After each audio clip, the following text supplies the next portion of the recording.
Hi, everyone. Welcome. My name is Sarah. I'm from Equinox Initiative for Racial Justice. Really appreciate you being with us so early in the morning. We know everyone's tired. We know it was a long day yesterday, but we're ready again to get going and to really think about how some of the themes we talked about yesterday, racial justice, immigration, policing, how that some of those themes can manifest. Yeah.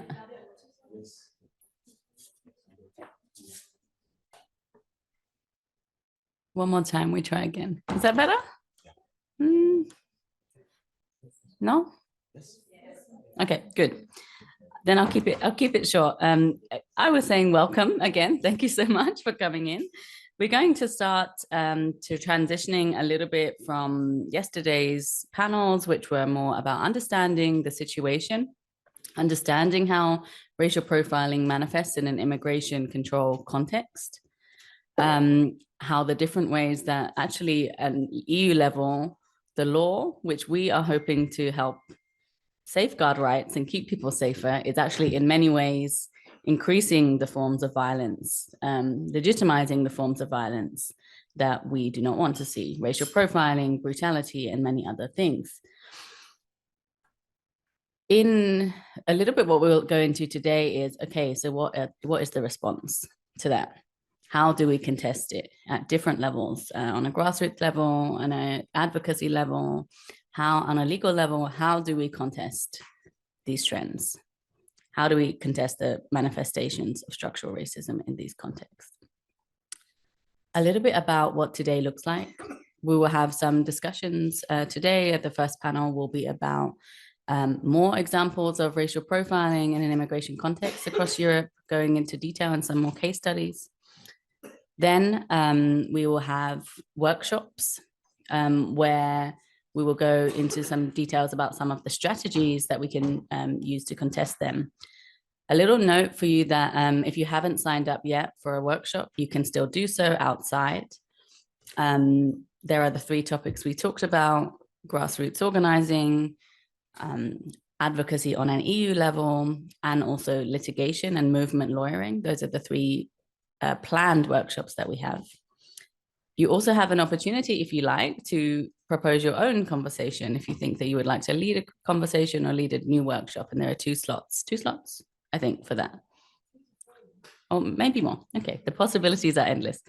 So feel free to do that after in the break if you want to propose a specific discussion. Now I will introduce the first panel of the day, where we'll talk about racial profiling for immigration control across borders and within Europe. I will introduce Adla, who is an amazing person. First of all, she has more than 20 years of experience in issues of migrant communities, migration, and the fight against racism and xenophobia at national level in Greece and at European level. She's been representing the countries of Southern Europe in the board of the European Network Against Racism, ENAR, and she is currently a member of the steering group of Equinox Initiative for Racial Justice. She is a member of the Sudanese community in Greece and the director of the Greek Forum of Migrants. So welcome, Adla. Thank you so much for moderating this first panel. And before I hand over to Adla, I want to just take a small minute to say that there'll be some speakers on this panel that will be speaking in French primarily. So before the panel starts, I just want to take 1 minute that if you need interpretation, please come up over here. We have interpretation, so please collect that. And if everyone is ready, then I'll hand over to you, Adla. Thank you so much.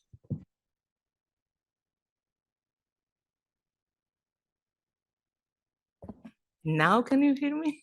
Perfect. Okay, so before I start, I would like to call my other two panelists who will join me here. So I will call Laure and Ting, if you would like to sit here with me. I don't want to sit alone. Perfect. So good morning, everyone.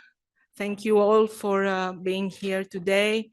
I'm really honored to be moderating this panel, and I would like to thank PICUM and Equinox for organizing this seminar.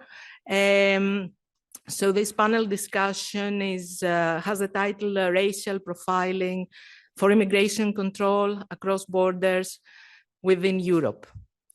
As Sarah said, my name is Adla Shashati, and I am Sudanese, half Greek. I always say that so that people understand to whom they are talking to. I'm also a member of the steering committee of Equinox, so I'm really happy to be here today.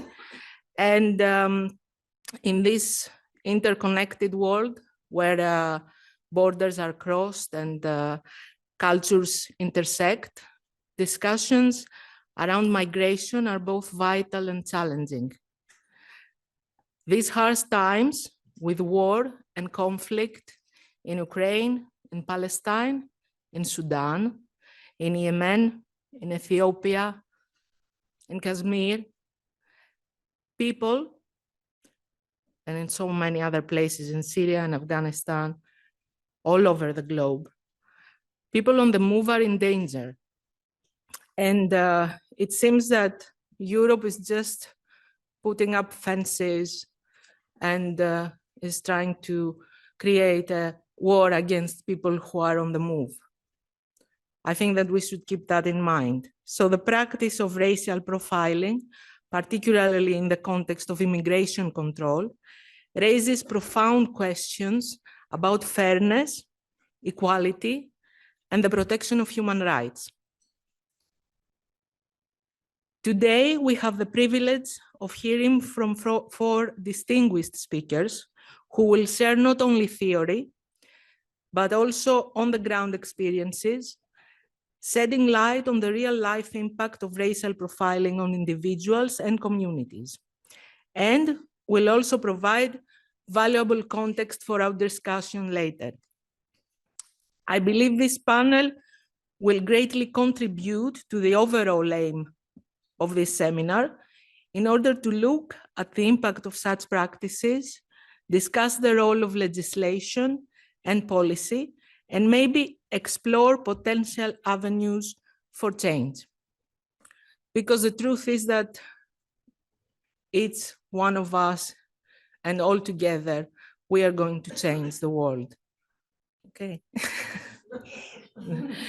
Thank you. So without further ado, let me introduce to our first speaker, Ting Chen is a coordinator of the organization Roses of Steel since 2019 and a volunteer for it since 2014.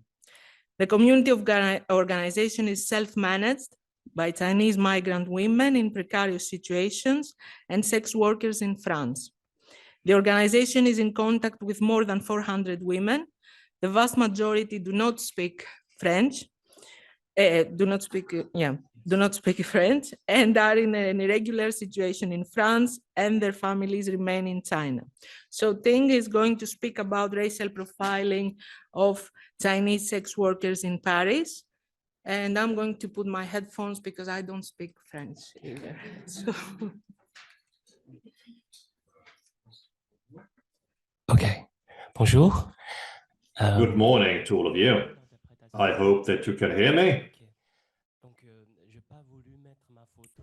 I didn't want to put my picture because I'm here to represent all the other people of my organization, but I'm the only one who is a wage earner in my organization. I'm the only one speaking French and able to communicate to the external world. But all the other members of my group are behind me, so it's a privilege for me. It's a privilege for us to be with you. We are a very small organization in France. We have a budget of 45,000 euros per year, so it's a very small organization, but we do a lot. The association was created in 2014, self-organized, self-created for and by women of Chinese origin, sex workers who are sex workers. And we added the word women in precariousness to be more inclusive, because there are a lot of women working as sex workers, but they don't identify themselves as such. There are some women who, to finish the month, have to scrap extra euros and do that. So we are covering the whole spectrum of activities, and we don't want to exclude anyone. There are also women who are married, and from time to time they go back to the street because their situation is very complex. And we can't say, you can't join our organization, you can join our organization. We want to be as inclusive as possible. Most of these women came from China in an attempt to improve the life of their families, because the level of social protection of that particular generation in China is very low.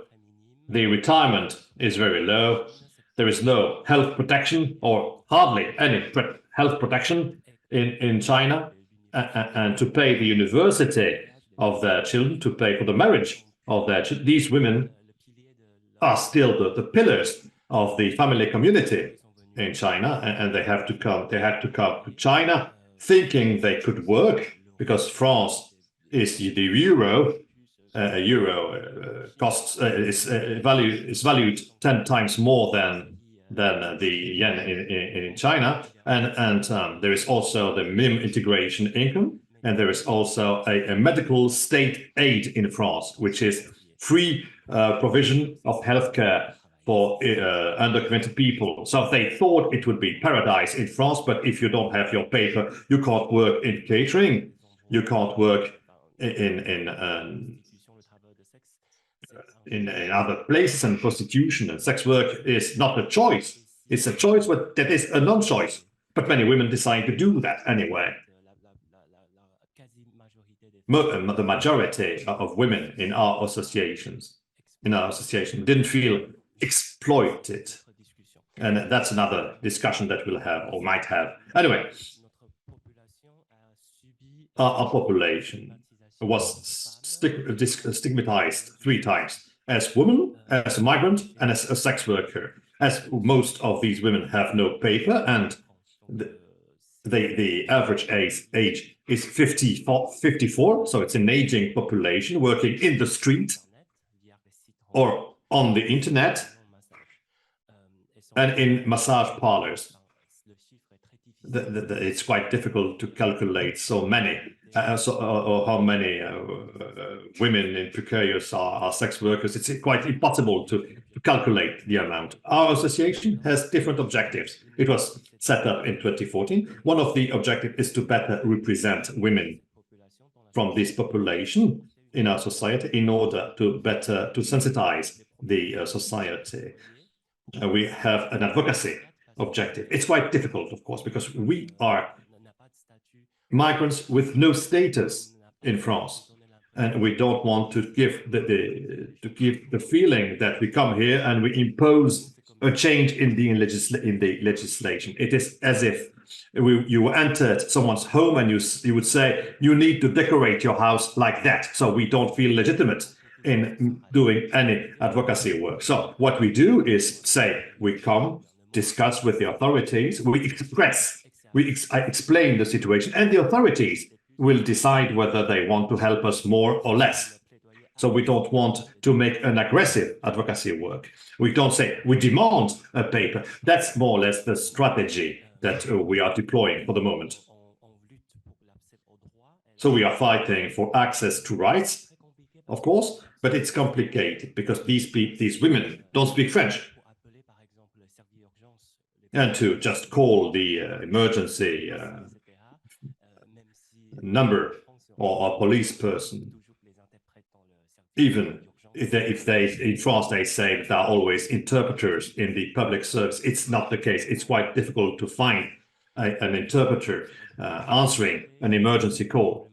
So the right to health care is quite problematic, even in the hospitals. They have a budget to recruit interpreters, but they don't do it because it's an extra cost. You have to pay for your interpreter if you come to hospital. And our objective is to also promote self-help, solidarity, and to improve people's situations.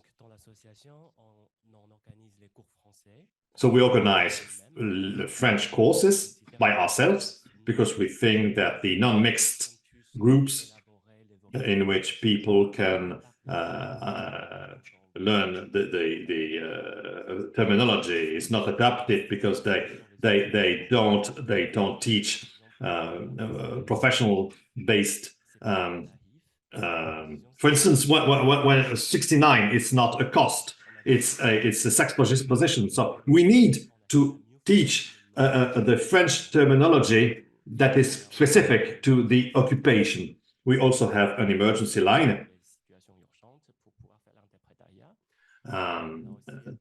with interpreters. We also have a fund to support women when they are not able to work anymore.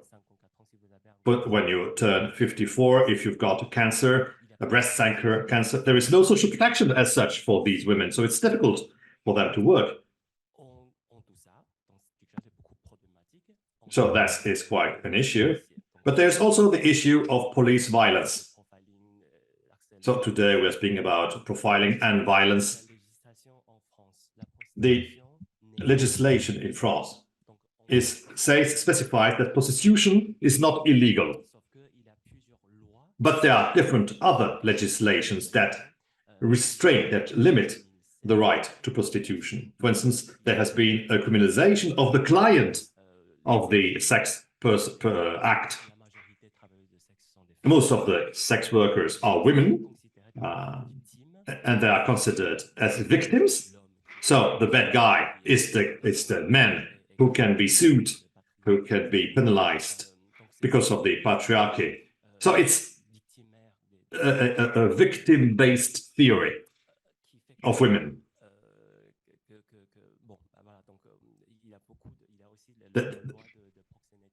There is also a law on proxenetism, and a support to a woman in prostitution is considered as an exploitation, whereas the situation is much more complex in the case of migrants. Most of the clients are people with no resource. They come to the sex worker to get some help, some administrative help. The relationship is different.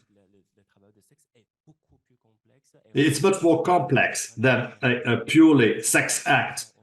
And women are able also to say by themselves when they feel exploited and not. There shouldn't be an external victimization. So in Belleville, which is the Chinese district in Paris, and most of the women work in the street at the crossroads between the different districts, the arrondissement. So the crossroad between the arrondissement 10, between several arrondissements. So it's a very mixed space with Jewish population, with Arab population. It's mainly a mixed population with a majority of Chinese people. So, and there are 4 police stations in the 4 arrondissements, and they don't all have the same policy.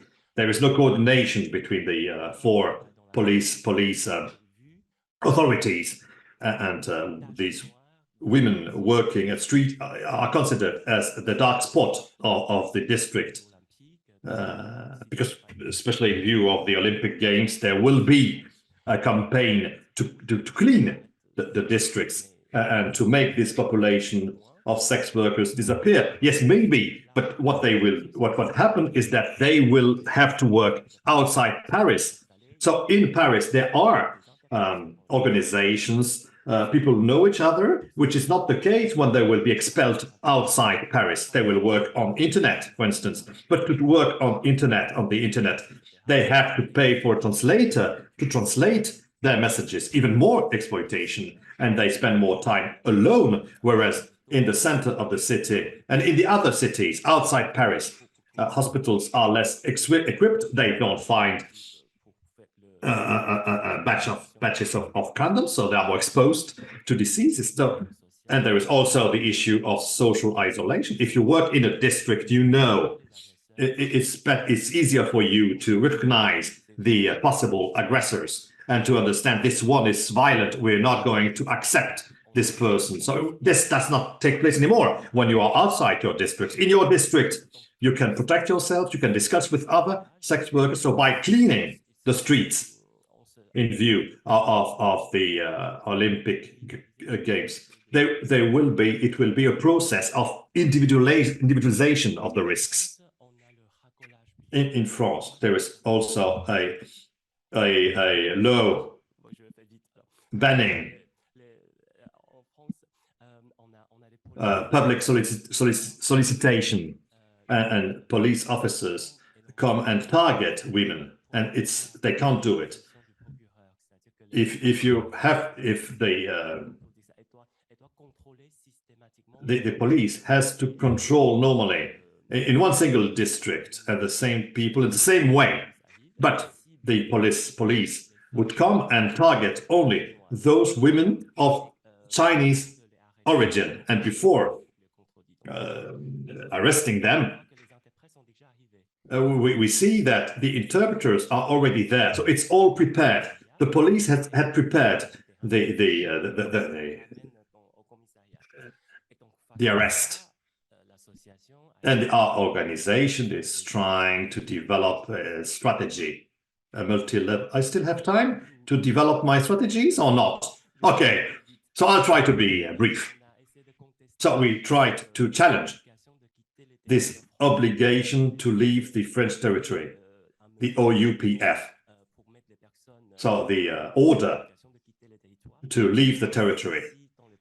And if in the process they can put these people in detention center, and it's the state that starts this procedure. So we try to challenge this, and we also try to take pictures of the police officers. So we have a racial profiling against their racial profiling. So we take pictures of them, of their cars, in an attempt to prove a repeated profiling of one single population. So we take note of when they come to the districts and when they make their own profiling. And with the police station and with the city hall, we trying to say, no, it's not possible. You are making our life much more difficult because of this profiling. And there is no paper, there's no document. Normally, the police has to motivate the reason why they make the control. They have to justify it, and normally they have to do it in a written form with specific terms. But prostitution is never a justification of a control, because you never see fighting against prostitution in the reason. They say, well, they've been controlled or profiled because of theft. So we found this paper, and we showed the contradiction to the authorities, proving that the use of identity controls, this is used as a way to repress sex work. So I'll stop there. Sorry for being so long. I speak too much, says he. No, don't worry, just 2 minutes. No. Okay, thank you very much, Ting. We are also privileged to have you here and giving us this important feedback. Now we will move on to our next speaker, which is Parvin Abkhoudarestani. She is a psychologist, feminist, and activist for refugee rights. She was born in Iran, studied at Central Tehran University, and lived under the fascist Islamic regime for 25 years. She fled in 2017 and sought asylum in Germany. In 2022, she filed a legal complaint against Greece for the multiple violent pushbacks she was subjected to at the Greek and Turkish borders, with the support of the European Center for Constitutional and Human Rights. She works as a child psychologist, and Parvin will share her experience through a video intervention. But we will also have her here to answer some questions later on. So if we have the video ready. Hello, I'm Parvin Abkhoudarestani. I very much wanted to be with you, so thank you for your invitation. And if you would like to get contact with me via the organizers, I would be happy to continue the conversation. So, yet again, I was stopped from traveling to an event because I still don't enjoy freedom of movement as a basic human rights. It's super painful. I want to be free, and already we are at the heart of the issue. Who can move depend on your skin color. It's decided by your race. My movement is illegalized.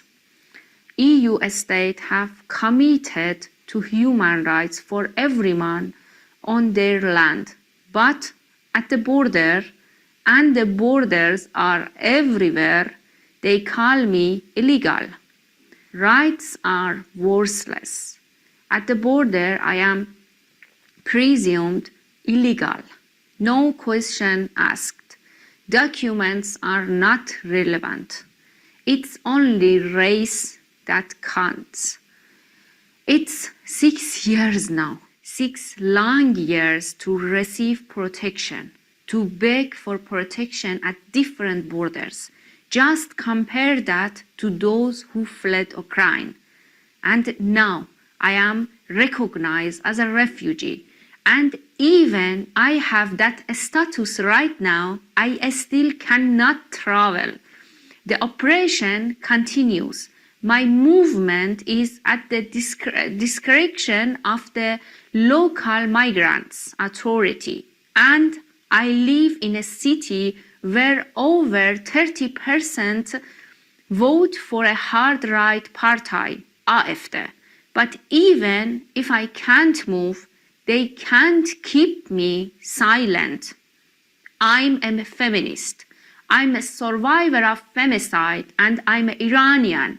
I live under the fascist Islamic regime for 25 years. I was forced to flee in 2017. And after a long journey, I arrived in Germany in 2020 and spent 3 years here in limbo waiting for the asylum decision. In 2022, I submitted a legal complaint to the UN Human Rights Committee describing the 6 illegal and violent pushbacks I experienced at the Greek-Turkish border. I did this with the support of ECCHR and forensic architecture. And with forensic architecture, they created an online investigation which reconstructed my journey using all the evidence I gathered.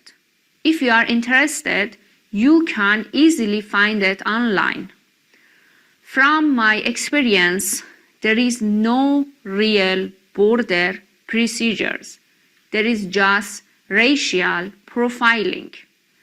From my experience, Europe's border management is about pushbacks, and this is based on racial profiling.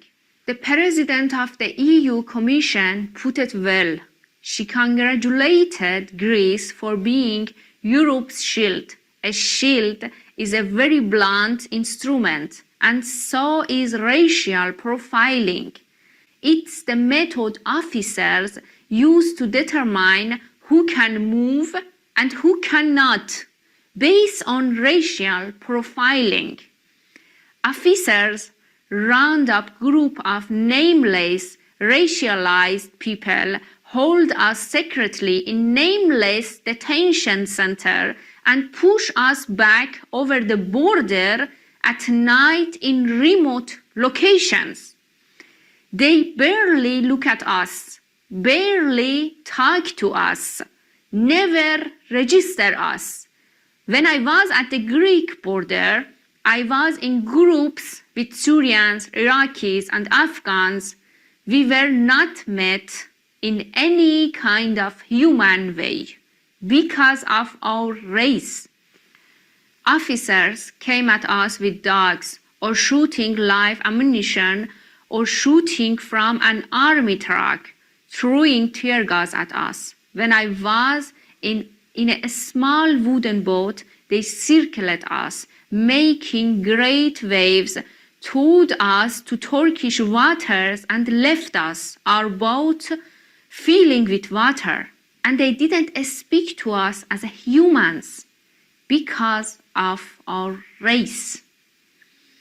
Before anything else, they demanded all our belongings, our phones, our money, our power banks, bags, and clothes. Then they asked us where we were from, and that was it.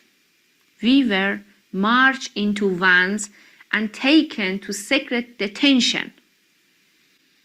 There, they took time to scan us with a metal detector, but there was no time for an official registration, no papers regarding our arrest or the detention or return. Nobody wants to hear us because in their eyes you didn't exist because of your race. Even if you wanna tell them your story and ask for asylum, like what I did.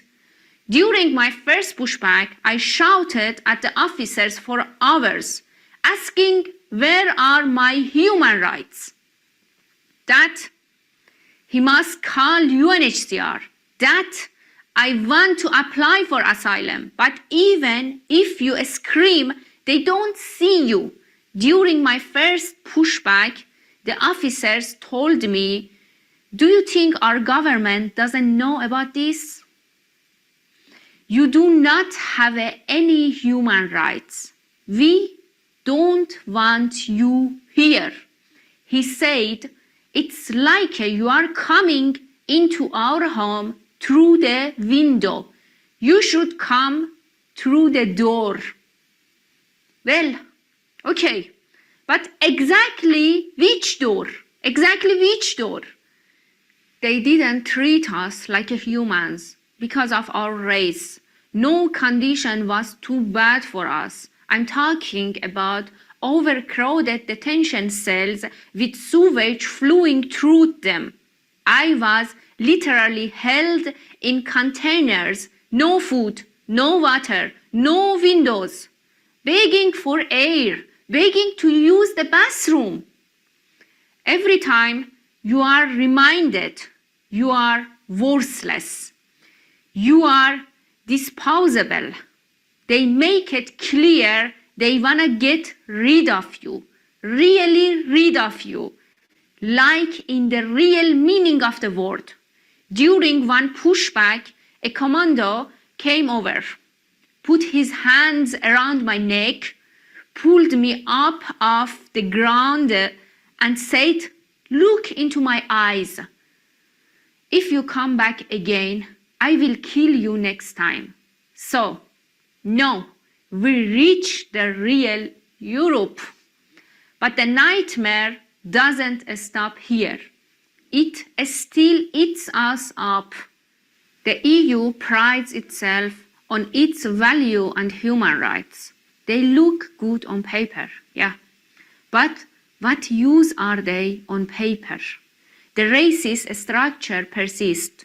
The slave system was well functioning at the border. I was pushed back in boats to Turkey by Afghan migrants. The Greek had set up this system where migrants do their dirty work and in return they won't be pushed back. And right now we are here as a new modern slave society of immigrants and refugees. And if you want what you deserve, you should work triple to show the new society you deserve to get what is your right. We were meant to die at the border, but we are still here. And now we enter the center of the society, our souls full of torture, brought with us from the borders. And We are giving charge of the care work, the children and elderly. I'm doing it, but how long must I live this role? When can my life begin?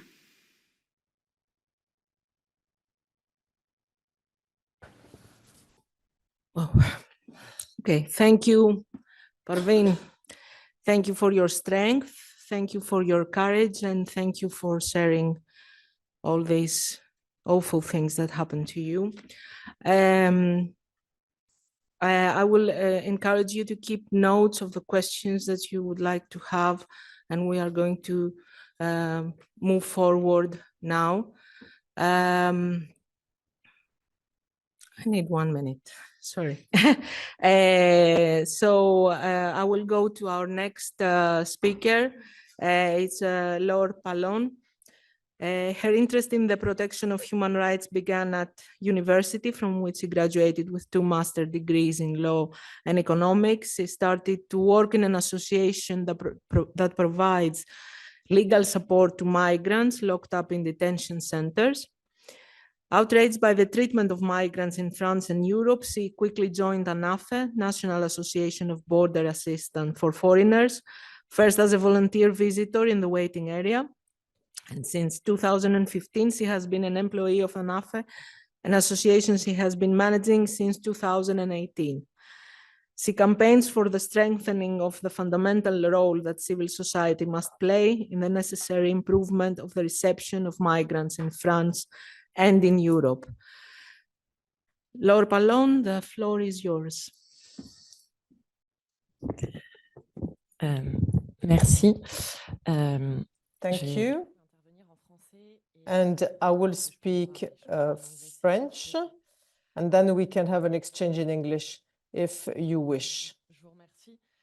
Thank you very much for inviting me to share Anafé's experience with you concerning discriminatory treatment at the borders. It will be kind of an echo to what Parvin has just shared with us. But I will tell you more about the perspective of NGOs. I will tell you more about people whom we are supporting on a daily basis. So first of all, when it comes to borders in airports in France, but also controls at border levels, since they have been reestablished back in 2015. We've reached a kind of a record in the way we treat people who flee from discrimination, and we're confronted with migration flows, but we don't like that concept.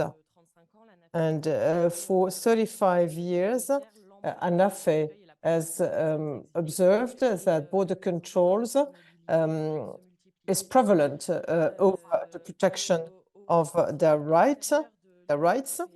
At the EU external borders, we have several mechanisms contributing to racial profiling. First of all, a strict visa policy, and this is part of a policy. You have airport transit visas. It's people going to a non-Schengen country, but they have to go there through European airport. So they have to get that visa on top of the visa they need to go to the destination country, even if they don't need a visa in the country they are aiming to go. And to get such visas, it's very difficult. Sometimes it's even more difficult than to have a traditional visa. Interesting to know, there are 2 kinds of transit visas, one list at European level and one list at national level. So each country can add up countries to the list of countries for which you need to have European airport transit visas. And people who have to get the visas is people who are the majority who get the asylum status. It's people leaving Iraq or Afghanistan. And then, as I told you, countries add countries on the list, and they will also see to it that an airport transit visa is imposed. It depends on the number of migrants who arrived on the territory in the last 6 to 12 months. That's why back in 2013, such a visa was imposed by France to Syrian people, and it's still applicable. Now it's also true for Turkish migrants because hundreds of Turkish migrants arrived in French airports. It's Kurdish people. And when such a visa is imposed, it's more difficult for people to arrive on our territory. Then it's difficult to challenge these lists. We tried to challenge the list at the court in France a few months ago, and the dispute is still ongoing. And for the time being, we have found no means to challenge that European list, and this is a real obstacle to mobility. Then yet another element contributing to racial profiling is the multiplication of files and records. And back in 2019, there were 21 files used at borders control when people were actually getting to the French territory. And there's more since then. And for people who still reach external EU borders through airports or through other means, we see in the waiting rooms, it's closed venues in the airports for people who can't enter the country. There are three kinds of checks. When you get out of the plane, then when your entry conditions are being checked, and then there is an in-depth check added to the other two. And the conditions in which they are carried out are discriminatory. It depends on the home country, the passport that you have, your home city. Sometimes it's gender-based, and it will also depend on the venue where people arrive. For instance, in Marseille, at the airport, what will be taken into consideration by border police is the home country and people from Maghreb countries. And it's true in Russia as well. It's true since COVID and still applicable. One of the criteria was also related to women from Central America. And this was part of the criteria to prevent these people from entering the territory. They had to experience more checks.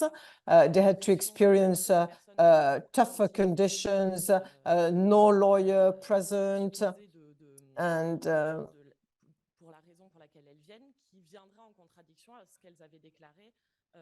they are also looking for contradictions between the reasons they expressed for coming to territory and the reasons they express when they arrive in the airport. And then there are other mechanisms used by law enforcement, and we referred to that yesterday. It's not a legal notion, but sometimes it's used to check on people. There's also criteria that are not very clear, not very formal, and sometimes they can be considered as discriminatory and racial checks and controls. Then the other justification that is used is that it's a police hunch. And again, this is discrimination because it's police officers who decide who's going to be checked and who's not going to be checked. Then this leads to pushbacks, but also a denial of an asylum status. And we've seen that it concerns many people. And there is a decrease of people entering the French territory.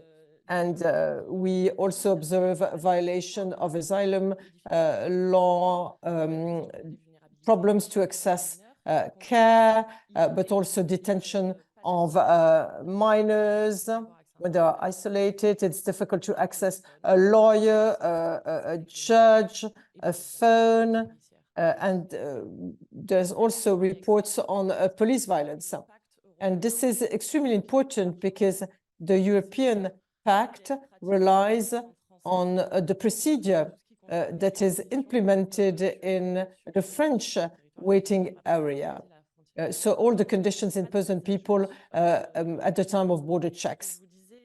And as I was saying at the beginning of my presentation, is that beyond the problem related to external borders, we have new checks that are becoming sustainable. Indeed, France reestablished some checks at internal borders level. And you need to remember that such checks have been reinstated for eight years, and it's totally against case law at European level, and it's totally against European legislation. The first checks were reinstated after 2 years because the maximum duration is 2 years. And the supreme legal jurisdiction in France rejected our request. We re-challenged that a year later, and again we failed.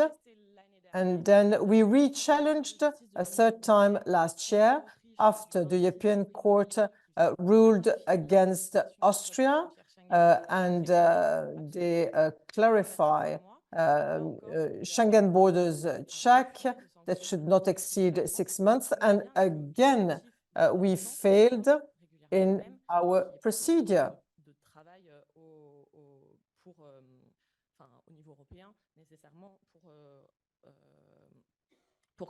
And this, even if nothing is being done at European level to try to limit that risk.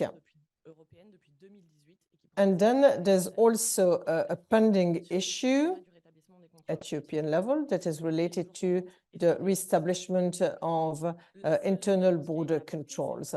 And the only response that was given was the work conducted in the framework of the Schengen strategy. And this just legalizes the different states' procedures. And what we observe at internal border level for air borders, there will be targeted checks in the same way than they do at the level of external borders. So they will target some specific flight according to home cities like Athens, Thessaloniki, some Italian cities, Spanish cities. And there's also the migration risk notion that will be applied to people coming from these cities. And there will also be checks relying on racial or gender-based discrimination. And the consequence at internal air border levels is detention and all the violations of rights I've just mentioned. And there is additional problems at the level of ground borders, internal ground borders, at the border between Italy and France and Spain, face-based or color skin-based discrimination, discrimination based on the clothes you wear, checks that are carried out by non-competent authorities. It's illegal practice, but are not sanctioned at all. And there's also a large variety of practices. So it's difficult for people to anticipate which checks they're going to experience. Because of that, more than 700,000 people could not enter through ground borders, illegal pushbacks, rejections of requests for asylum, and no legal framework or detentions outside any legal framework, no food, even if accessibility to food had become an achievement through a very long legal procedure and no guarantee at all to access a lawyer, a judge, a phone, an NGO, medical care. And the consequence of all that, and the most serious one, is that people take more and more risks, including in mountains like the Alps, or they try to enter the countries by sea. Sometimes they just disappear, die, and many people died at the level of French internal borders since 2015. As a consequence, we see criminalization of people who are trying to support these migrants, and many activists in France are being sued or have been sued because they supported some migrants who were trying to enter the French territory. There's also an action at the level of the International Court, and some people are even considered guilty by the court. So these are the observations we've been making for 30 years at external border levels, but also internal border levels in the last 10 years. And the policies and French practices are a violation to migrants' fundamental rights. It's also a violation of their physical and mental integrity. This leads to institutional violence, and this also encourages stigmatization discourses. This was mentioned yesterday. We see the rise of the far right in many European countries. And because of that, and we think that the pact and the Schengen strategy are not going to improve at all the situation for migrant people. And this is not the solution at all. So what we need is to rethink the migration policies to make sure that all that has been expressed earlier on by the co-panelists come to an end. People need to be able to come to the different territories without putting their lives at danger. Thank you very much. Thank you very much, Laure. It's really interesting. Everything is really interesting that we are listening to today. And now I will move on to our next speaker, Dr. Monish Bhatia. He's going to be online. So Dr. Monish is a lecturer in sociology at the University of York. He has published several articles and book chapters and is the co-editor of numerous books and journals. Issues including media crime and racism, critical engagements with borders, racism and state violence, migration, vulnerability and violence, race, mental health and state violence, and racism, violence and harm, ideology, media and resistance. In 2021, Monish won an award from the Hate Crime Network, part of the British Criminology Society, for his article titled "Permission to be Cruel, Street-Level Bureaucrats and Harms Against People Seeking Asylum." Monish continues to work with various third sector grassroots and campaigning organizations.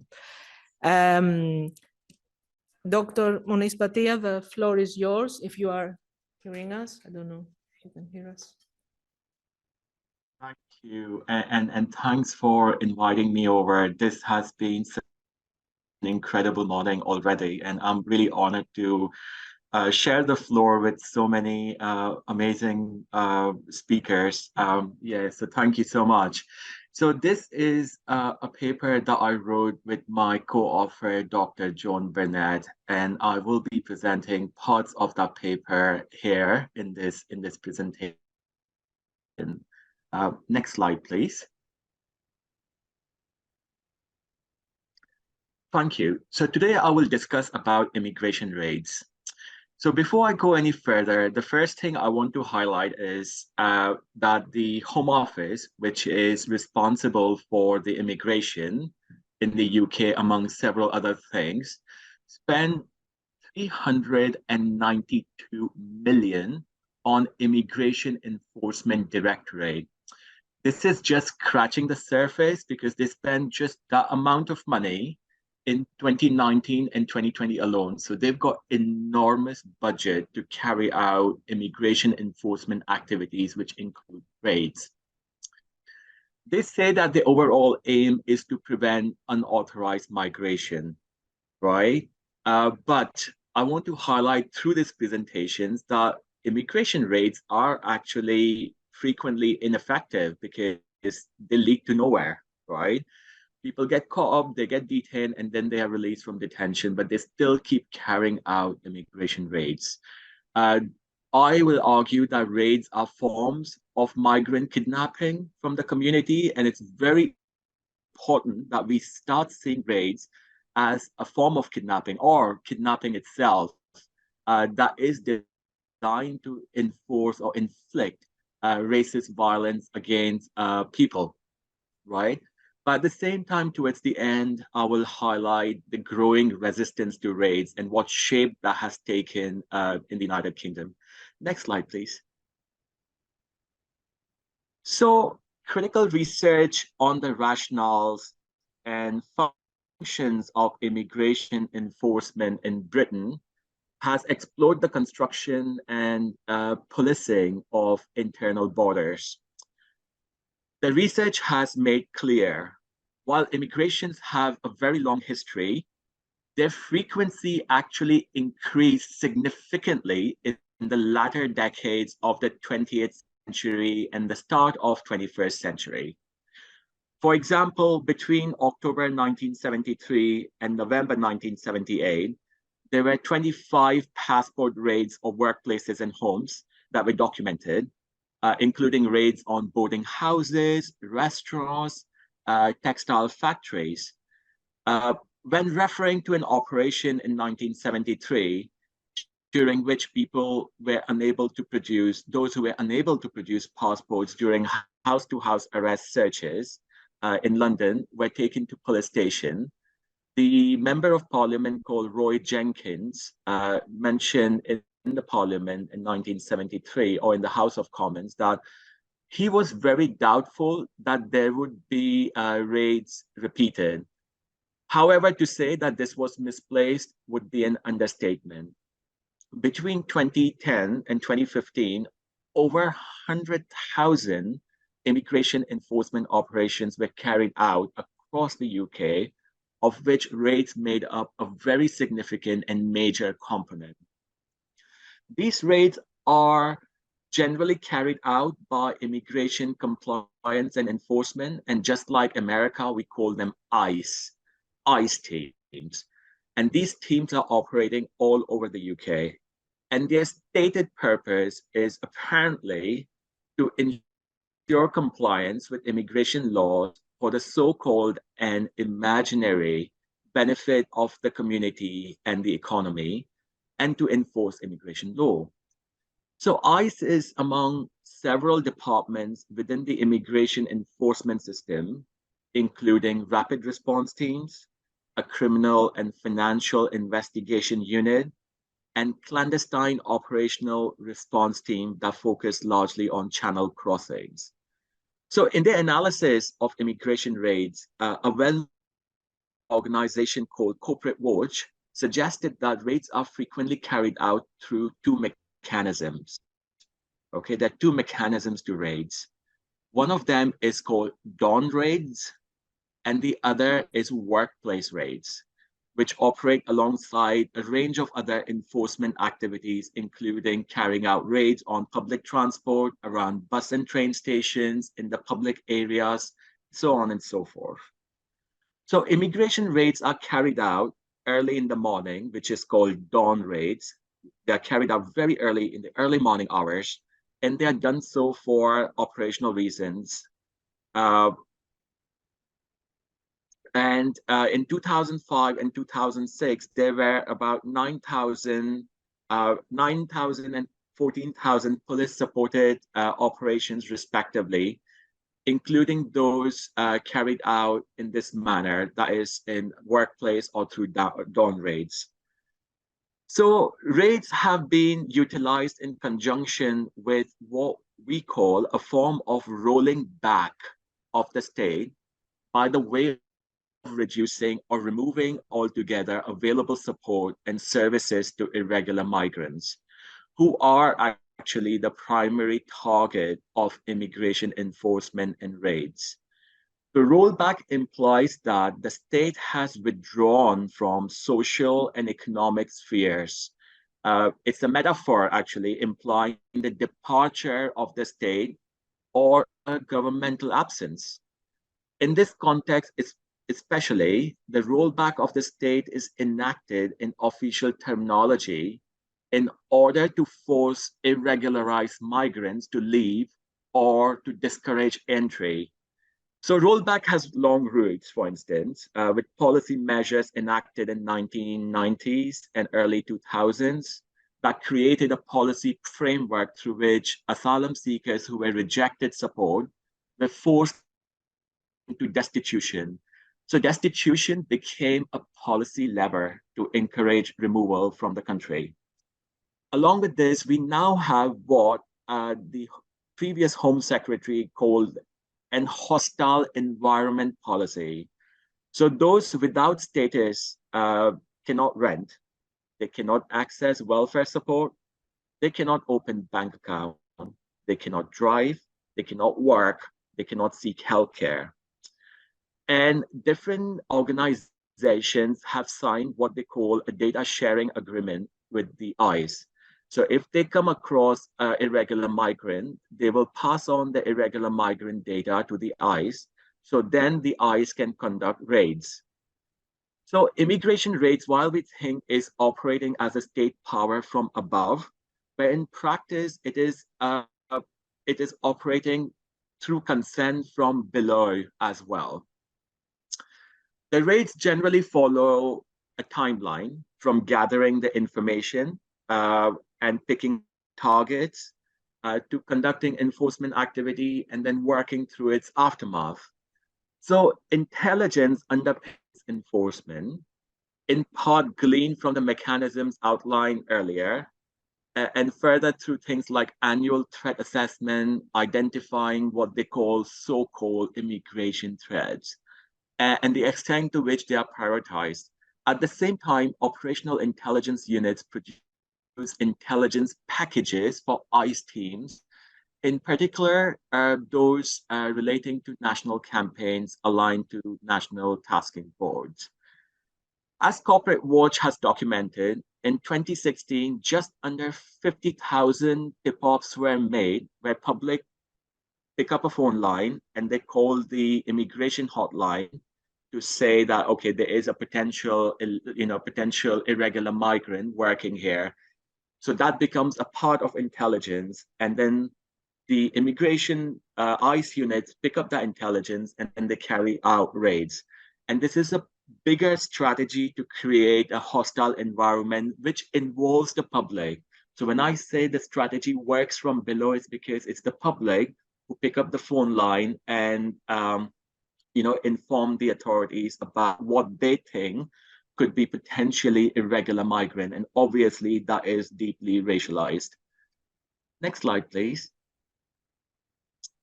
So the function of raids is not only to exclude, but it is also to disorient and destabilize migrant individuals, families, and communities, and to impose a form of terror. There is a need to understand how raids are experienced, the process behind them, and what they say about the tactics of racial state. So I interviewed a woman called Mercy from East Africa. She was a single mother of 3, and her asylum case was refused. She had submitted a fresh claim where she submitted more evidence to the Home Office to reconsider the case.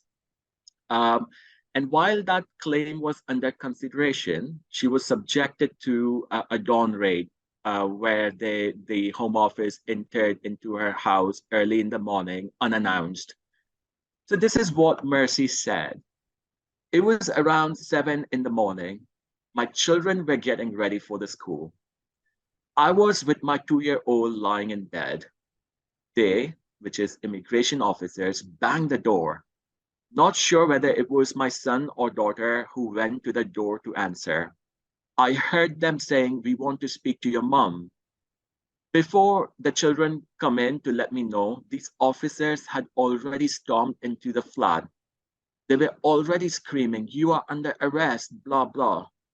They came straight into my room. There were 3 women and 4 men, so 7 of them. They asked me, "Do you know why we are here?"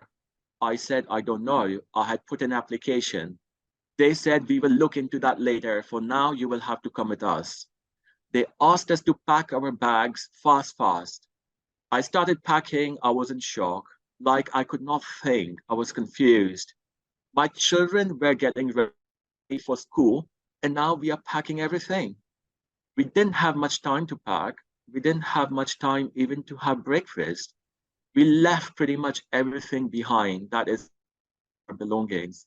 The officers bought 2 or 3 bags, but it was not enough to put things inside.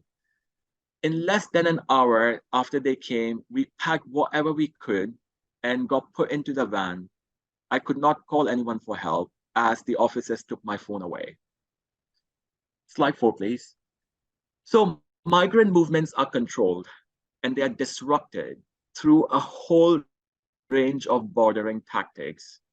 These include, but they are not limited to, pushback at land and sea borders, and redirecting migrants to dangerous routes that expose them to increased risk of injuries and death in transit. For those who manage to cross and are in country, they are subjected to enduring conditions of detainability and deportability. There is yet another aspect of governing human mobility that state uses, which we do not sufficiently reflect upon, and that is kidnapping. State kidnaps migrants. Kidnapping migrants is a tool of border enforcement. So by moving beyond the narrow legalistic criminological perspective, which which associates kidnapping with interpersonal activities. So in criminology, for instance, they would say kidnapping is one person kidnapping other. Okay, but we are arguing here, using the work of Tazioli and Di Genova, that kidnapping can be deployed as a state tactic of domination and repurpose the term kidnapping to analyze how state powers capture and exert control over migrant mobilities, which is including kidnapping through raids. So Mercy clearly highlighted the fear of the unknown. All right, she had absolutely no clue after the dawn raid what will happen to her and her children. But she also highlighted the elements of forcible entry, coercion, taking away the means to contact the outside world, relocation, and traumatization. There's also some fearful acceptance of the authority, but that is largely because she did not want to confront 7 officers while in presence of her very young children. So in 2020, there was a report emerged that alleged that immigration officials always use coercive tactics to gain access to people's homes without having or showing a warrant. The law allows them to enter the premises only if the occupant gives informed consent. However, many individuals lack the knowledge and awareness of their rights, and they are not able to refuse these many officers or challenge them because they think they will get into further trouble. So immigration enforcement is presented to public as necessary through the official narrative of controlling borders and protecting the nation. However, it should be, and it needs to be, and it must be viewed as kidnapping of migrants from the community and as the exertion of dominance and control. Next slide, please. So in another case, a woman called Fatima a single mother of 4 from West Africa explained that she was subjected to raid, and raid brought back all the traumatic memories of torture. She was a victim of torture. She did not claim asylum on arrival, as people warned her that if you claim asylum, you will be treated badly. You could potentially get detained, deported, destitute. So just start your life. Don't claim asylum. So after living undocumented for over 10 years, she got caught up in a very tragic situation that resulted in her immigration status becoming known to the authorities. Fatima had no choice but to seek asylum. She went through detailed medical screening via an organization that supports survivors of torture. And despite providing medical evidence and psychological reports confirming torture, her claim was rejected, and a tribunal judge said that she was simply being bogus or dishonest, who was only claiming to be tortured to seek asylum and to avoid removal from the country. So the entire process of application and appeals further affected her physical and psychological health. And then Fatima and her children were subjected to a raid. So this is what she mentions. All of a sudden one day, Home Office people came to the house early in the morning. Around 7 in the morning, they came banging on the door so loud. We all were like, what is going on? The officers just walked in without permission. They said they are deporting us and we should pack immediately. Oh my God, I didn't even know what to do and who to call. My brain was running in so many different directions. I was going around and around. I was like, what to take, what not to take, what to leave behind. Will I be able to come back to take the things that are left behind? Who will look after my things? They were helping children pack their things. It was my children who were deciding for themselves what to take. The officers shouted I should pack my things quickly, so I was running around putting my things together. My sons really loved their school, and one of them had a test, and he was studying until late preparing for the test. He couldn't go for it. We left after 20 or 30 minutes of packing. I had no idea where we were going or going straight on the flight or getting deported. We were treated like a piece of garbage, like just get out of this place. They took us to the immigration reporting center, and we were there in a closed room for 2 or 3 hours. All this time, I was thinking, what is happening to us? You know, these are not just things. These are not just belonging. This was our life. In 20 minutes, how much I could pack. All I was thinking about deportation and what will happen to me, what will happen to my children. Then from reporting center, they put us back in van and started driving. We were taken to an airport, and we were there for another 2 hours. And from there, we went to London Heathrow and then to detention center. So raids are intended to make migrants disappear from the community, particularly because of the way they are carried out to maximize fear and submission. Both Mercy and Fatima mentioned about the distress caused to their children, who began to question the reasons behind their family's treatment. I'm sorry, Dr. Monish, you have another 2 minutes. I'm sorry to... That's okay, I'll just wrap up. Okay. So Thank you. They were talking about their family's treatment. The children were talking about their family's treatment, and it kind of had like a deep-seated effect on them. So this is racist violence, and it's inflected through laws and policies and practices. And this is it's not something spectacular. It's something that's become very routinized. And I think we need to come out from the frame of looking at this as something routine and start questioning this and say, this is actually kidnapping, and this is actually racist violence. Final slide, please. So now there's a lot of resistance to raids, and this is growing. For instance, in Glasgow, the entire community came out, as you can see in the picture, to stop the immigration van from moving. And Glasgow is just one of the many examples. There is an organization called network called the Anti-Raids Network. And Anti-Raids Network has different regional branches where people educate communities and ask them to come together and to challenge the raids and to inform the public about the raids. And when the raids is happening, when they see a van, post about the van on social media so that raids are disrupted, and so on and so forth. So there is some optimism there, and that the movement is growing, and people are becoming much more aware of the destructive power of the raids, especially as that these raids go nowhere and they're simply disruptive. Thank you. Thank you very much. So I would like to thank everyone for their presentations. I think they gave us interesting feedback for discussion and material for the workshops. Now I will open the floor for questions and answers. I don't know if we have any questions from the chat also. Okay. Any questions, comments, statements? Yes, please. Thank you very much. I would like to ask Ting, Parvin, and of course Laure, if you believe that all this rational... Is that okay? Okay, thank you very much.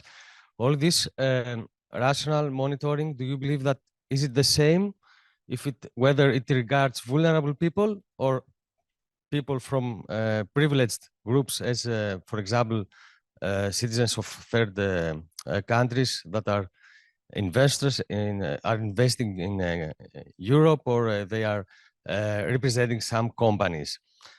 What I'm trying to ask is rational monitoring and all these issues that we are discussing today are also have to do with some class issues or only with nationalities?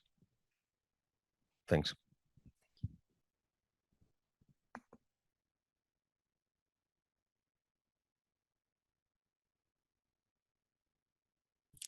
Would you like to start? Yes.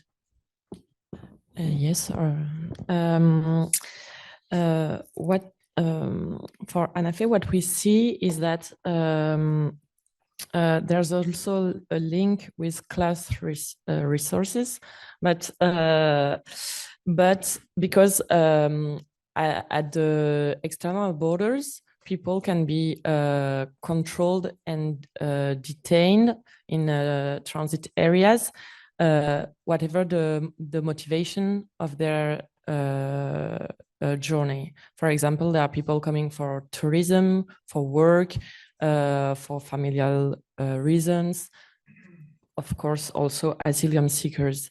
But what we see is that the controls are the people who are locked in detention at the French borders mainly are not businessmen or that. It's very, very small parts, but tourists, it's often the case. Most of the people locked in detention centers at the borders in French, in airports, are tourists or like that. But it's a mix between different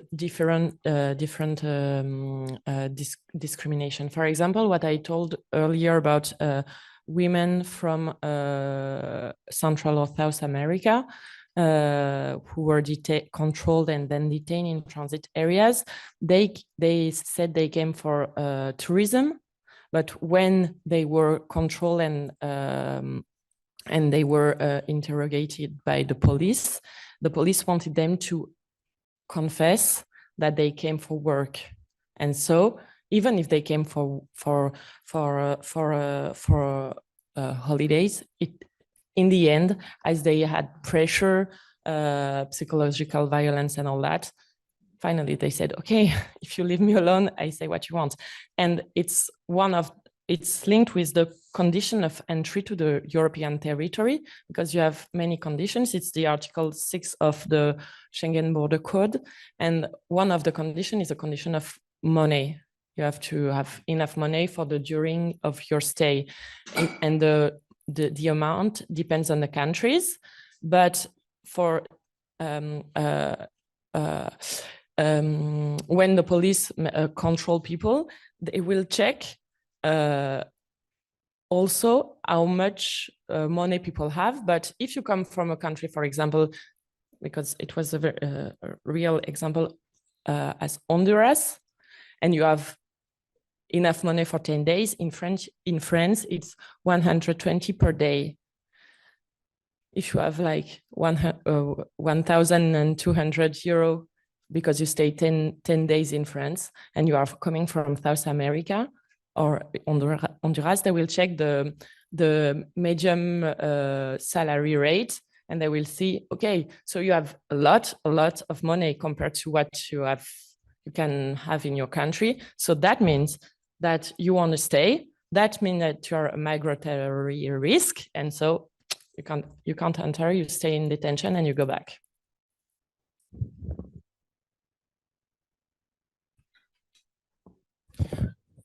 Moi, je peux que répondre avec des cas concrets. Excusez-moi. I'll give you. Sorry for speaking French, says he. But I can only give you a grassroots situation, an example. Women working in the different cities, and in the bus transport, there are also a lot of controls in France. And what we tell the women that they should dress in a fashionable way. And don't get out your phone with your GPS as if you were lost. So you need to send a feeling of trust and of self-confidence, and behave as if you were from another class, another social class. And the police officers would look at that, it. I'll give you a clear example of that's a clear example of how the behaviors change. Thank you. I don't know if Parvin wants to answer. Hi, I want to say about this.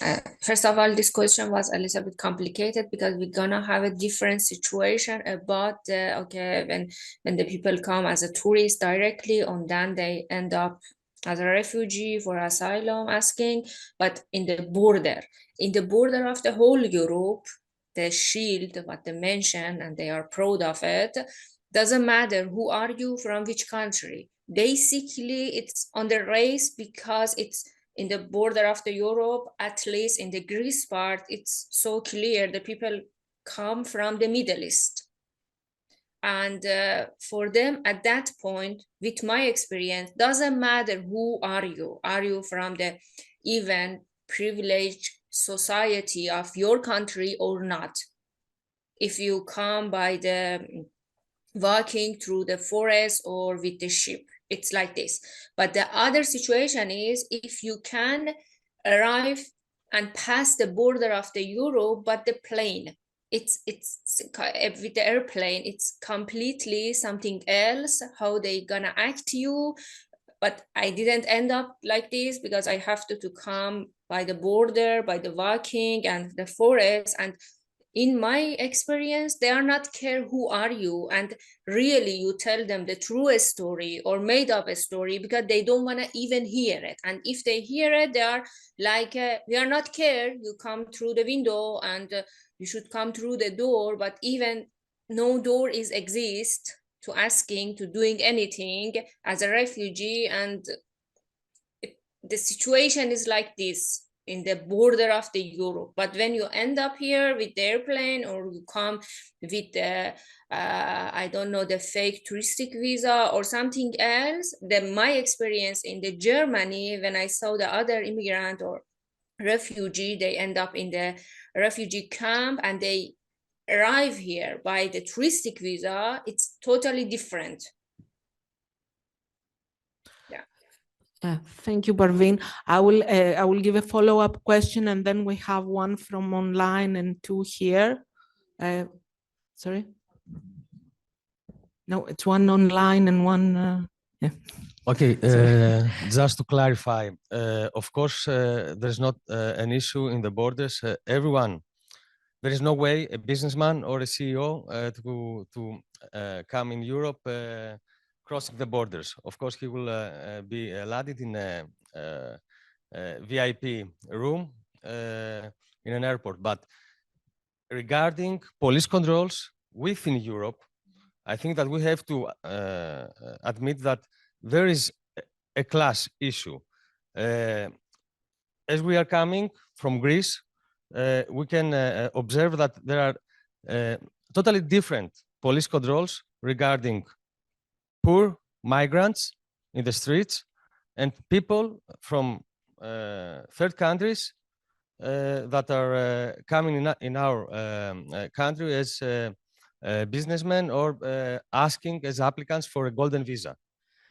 That was a clarification because I know that in the borders, as Parvin said, and you, Laure, before, there is no difference. But within Europe and in our cities, in European cities, I think that there is a difference between vulnerable people and privileged people.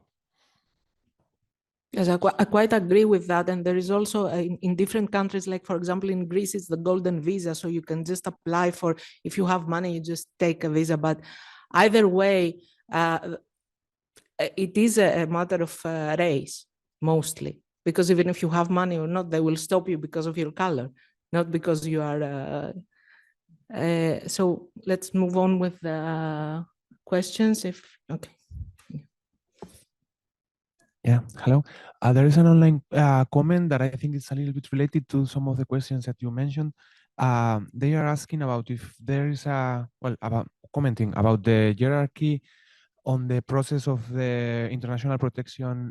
When you are asking for international protection, if they assume that you are Muslim, not only based on the country you are applying from or the race, but also like if there's a hierarchy in the process of your asylum asking, depending on if they assume that you are Muslim. I don't know if you want to comment on that. No, it's just next question, please. I just want to give an observation that I've already made for this one panel, because I find it very difficult with the power dynamic of people reproducing victims in the work that they are doing and thinking they are doing a good work. The people who are affected, except Parvin, should have the space to talk about this situation. Otherwise, you use resources that would have been used to do better for this particular community, rather than come and start informing people of what people are already doing. Migrant organizations, refugee organizations are already organized, and it's some of these spaces that make us invisible. Otherwise, the work is being done. I expect this kind of a space to dive into solutions of dealing with these situations.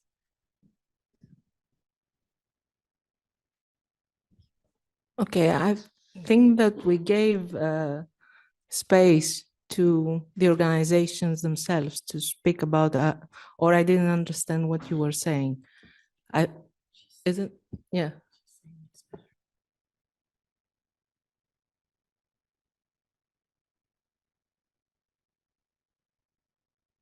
Yes, but there are organizations of people concerned.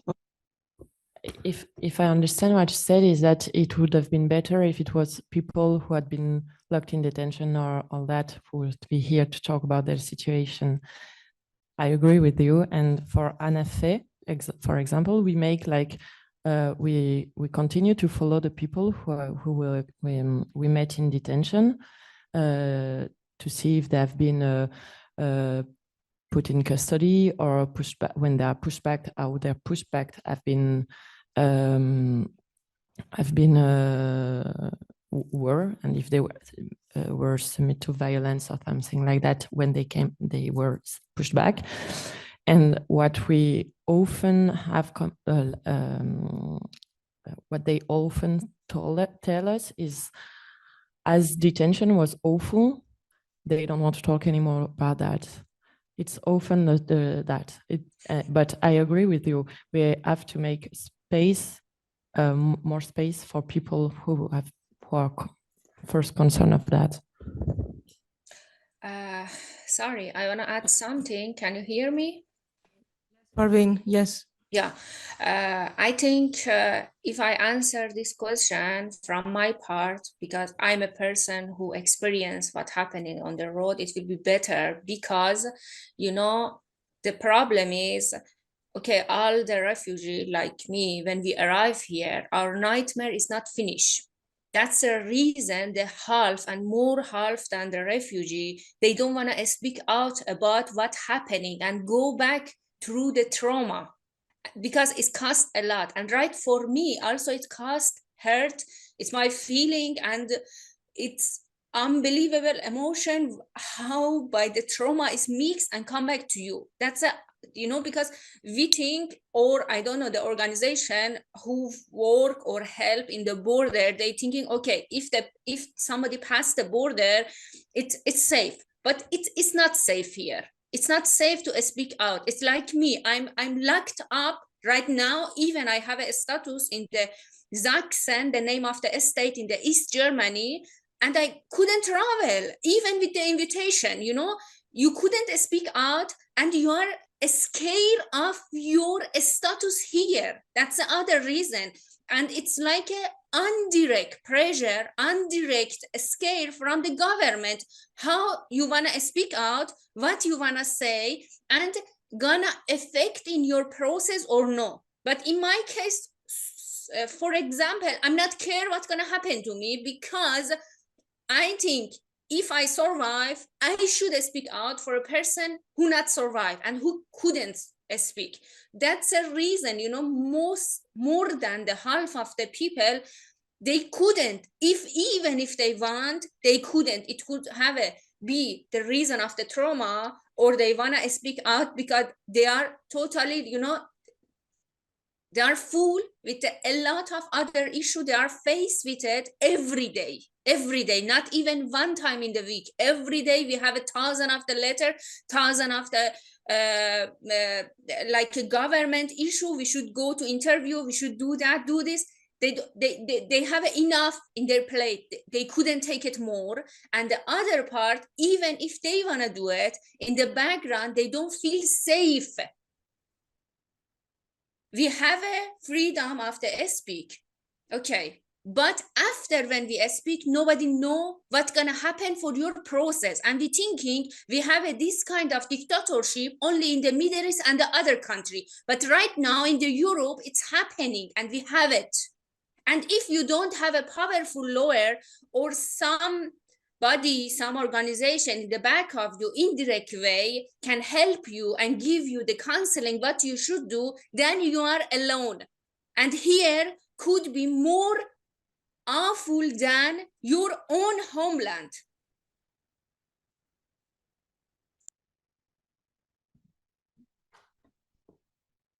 Parvin, I understand what you're saying, and I'm talking from the perspective of also being a refugee in Germany for 12 years and organizing from that perspective. I know it's difficult, but I'm just talking about the power dynamics in talking about situations of people, rather than giving them the platforms of talking about their situations, those who want to speak about it. And I can tell you, if you go to there are so many refugee organizations that are doing the work, even documenting their stories, but they're not being visible. That's the point.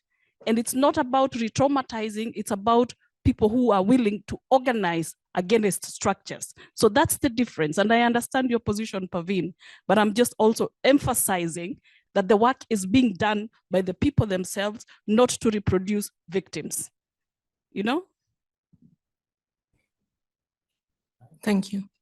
Yes, thank you. A very quick answer, thank you. I think for me today, come to speak to you, it's I feel a little bit difficult because our population is turbo stigmatized, and I don't know if you are agree with sexual worker. Are you against the sexual worker towards women? So I know it's not an issue, but for this imagination of criminalization, it's difficult for people to come to here to speak about. I think the dynamic have to be built together, and in order to the people who come here to feel safe to talk about their experience and don't feel judged.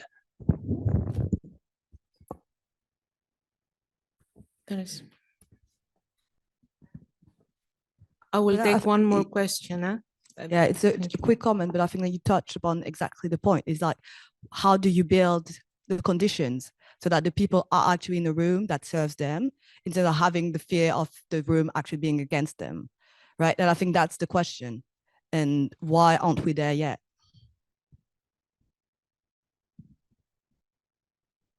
Yes, we can take another question. Hi. I already yesterday wanted to add a note, and maybe it's a nice space to put it here and maybe bring it back to a workshop afterwards. I've been missing yesterday a little bit the point of not criminalization only on on an individual level, but on migrant communities and organized protest movements by refugees as such. I haven't been for 10 years in Brussels, and the last time I was here was as an activist supporting the Freedom March, the March for Freedom, which went from Germany through Luxembourg to Brussels with activist refugee friends from Austria who've been organizing and highly criminalized by an anti-smuggling paragraph in Austria, who were imprisoned and later on deported or criminalized, had to escape Austria. And I've been working in this field for quite a while as an activist, now in an organization, but I would love to bring the aspect in, like really, like when we talk about immigration law and criminal law, to really not think just on individual level, but also like how really community self-care work or protest, self-organized protest movement, there is a history of criminalization, and we tend to forget to ask the question why these movements are not so visible. They still exist, but how they are being criminalized. The thing is, we've been already 10 years earlier than 2012 with this criminalized movement in Vienna, having another, not similar, but even worse situation with a Black community who were like protesting the death of a Black deported man who was killed by the police on a plane, well, like self-organizing protest movements, like the biggest in Austrian history, basically, and they were criminalized as a drug dealing, criminal organization. So there is much more than this individual level, and in Austria, since those two big trials against Black and migrant refugee communities, there haven't been much of self-organization yet. And when we look back in 2012 or 13, there was kind of a peak when over 12 countries all over Europe, movements, occupations of spaces by refugees, of churches, were really very visible and demanding towards Brussels and the EU Parliament, very, very important, like demands, not as victims, not as criminals, but as subjects. And I think the whole aspect of guilty or innocent shows the binary, you know, in Europe, which is very driven by like charity discourses, I would say, which is very problematic, that you can be as a migrant a victim or a criminal, and not looking into like what would subjectification or like being a subject mean in a migration discourse.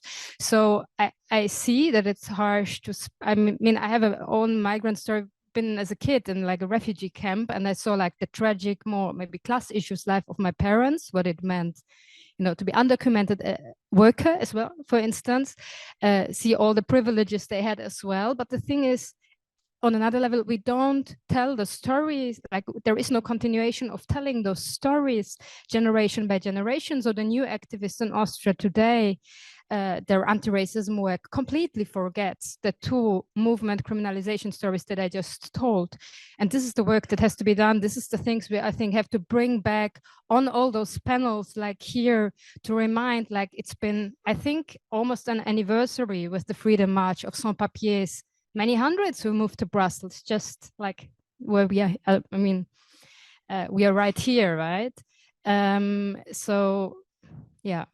maybe we can bring that to the workshops. And I think it's not, it's something we all have to repeat ourselves, like how can we support existing structures and how are they being criminalized, what to do. Yeah, thank you.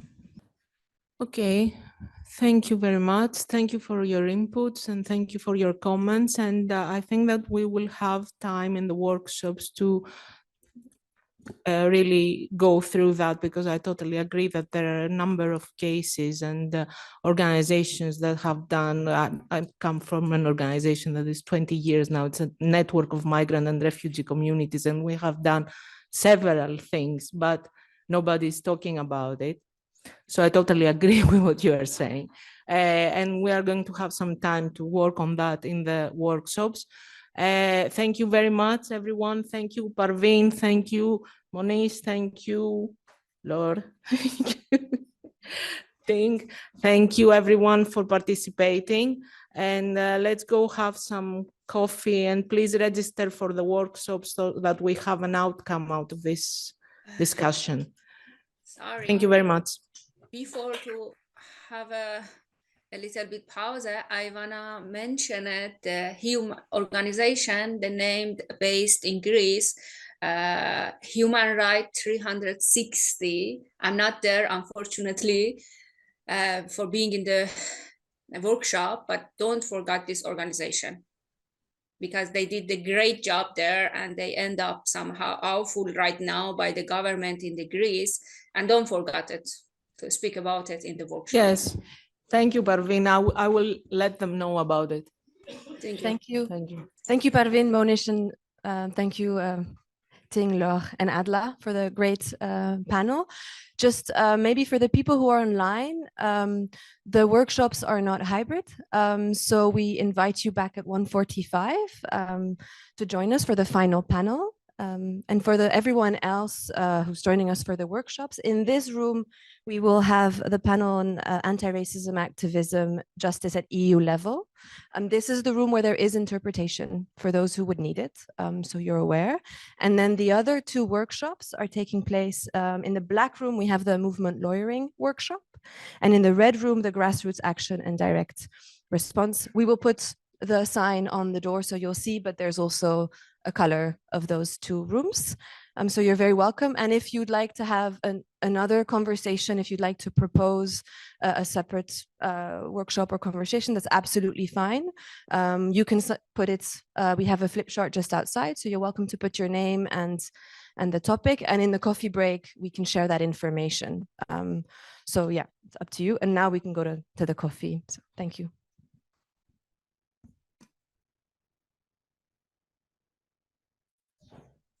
Welcome back, everyone, from our break, from our lunch. I am so happy and delighted to welcome our final panel. We've had such rich discussions over the last yesterday and today, and I'm really glad that we're going to hear some reflections on the way forward, on some ideas about where we can go from here.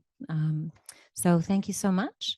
The session will be chaired, will be facilitated by Sarah Chander from Equinox, our co-organizer for the event. And I will hand it over to her also to introduce her panelists. Oh, should I maybe open you? Thank you. Thank you, Alyna. And yeah, thanks everyone for coming back and also for some really lively workshop discussions. Now, yeah, as Alyna said, the last panel is that we've talked about a lot of pain, a lot of anger, a lot of shitty stuff, to be frank, over these last few days. And yeah, the only thing to do is really to have a concrete discussion about what do we do next in this context. The issues that we have talked about, racial profiling, police brutality, how we scale up the use of data in the migration context, how all of that is interconnected and only perpetrating more harm against Black and brown people. Those issues aren't going away, they're getting worse. And so how do we organize effectively to counter that? That's what this panel is about. I am very happy to be joined by two amazing people in their fields who are really working to do that contestation. And I believe that both of the women here today with me have a very clear idea about what's going wrong currently, but also what could be done next. So I will introduce our panel. First, to my right is Jennifer Kamau. Jennifer is the spokesperson and co-founder of the International Women's Space in Berlin, an organization that founded founded in 2012 and was known for the Iranian Platz movement. The Women's Space is an anti-racist, anti-capitalist, and anti-colonial feminist organization and consists of refugees and migrant women. In 2019, Jennifer founded the Break Isolation Group, which was a self-organized group consisting of only refugee women, which enabled them to organize against isolation and against the racist asylum process. Jennifer is also, and I think really important to notice, is also coordinating a project with the organization Each One Teach One and the Frauenzentrum to support BIPOC communities fleeing from the war in Ukraine. And is also the Senate's Commission Against Anti-Black Racism that is part of the UN Decade of People of African Descent. A deliberately long bio because I want you to recognize how wonderful and how much important work Jennifer is doing. So thank you very much for joining us, Jennifer. And then to my left, we have Saskia Bricmont. Saskia is a Belgian MEP from the Greens group in the European Parliament. Saskia is a member of the Civil Liberties, Justice and Home Affairs Committee, or the LIBE Committee in the Parliament since 2019, and is also on the Committee for International Trade since 2020. Saskia has been working a lot on issues of migration in those committees in the Parliament, especially tackling questions of criminalization of migration, criminalization of solidarity, and also, I hope you don't mind me sharing already, like one of the negotiators on the Eurodac file, which we heard a little bit about yesterday. So thank you very much, thank you, Saskia, for joining us. Okay, to set the scene, we're coming back also for people who were not here in some of the discussions yesterday. We talked about, okay, what's going on? What are the issues that are facing us in terms of profiling, discrimination, criminalization in the police and migration context? Taking a minute to see it from your entry point, both of you, what are the main issues that we're talking about here for you? Do you want to start, Jennifer? Yeah. Yes, I can start with one of the, thank you very much for being in this panel, but I can just dive in directly into the issues that are seriously problematic. And with this, I will focus on the Dublin regulation. And for those, just for the record, Dublin regulation is a regulation that was passed that once you enter one European country, you're not allowed to enter a second European country. And what happens is that when people survive the Mediterranean, when they come to land, the first thing that happens is their fingerprints are taken. And once their fingerprints are taken, even when they don't understand the implications of their fingerprints being taken, then the minute they enter a second European country, then they are slapped with the Dublin regulation. The biggest challenge is that when these regulations are passed, basic human needs are not focused on.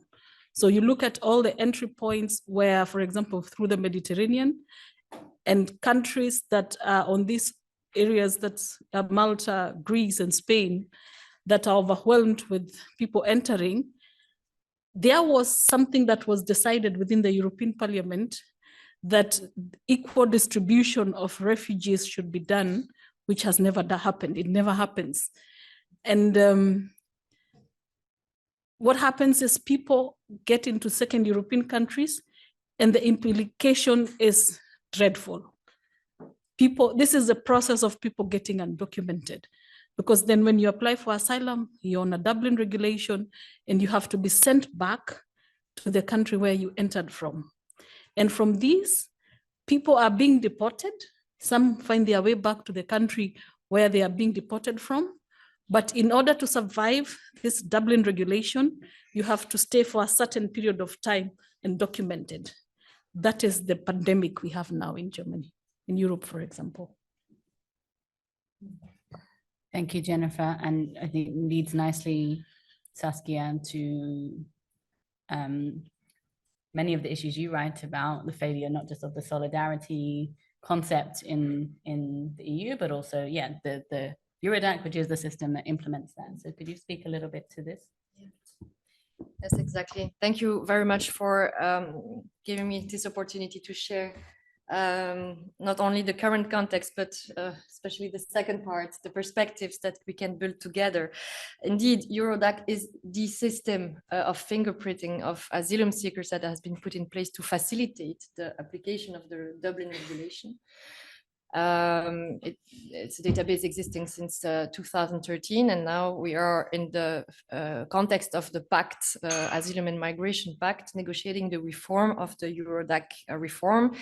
And the way it goes is the perfect illustration of the global trend of criminalization of migrants.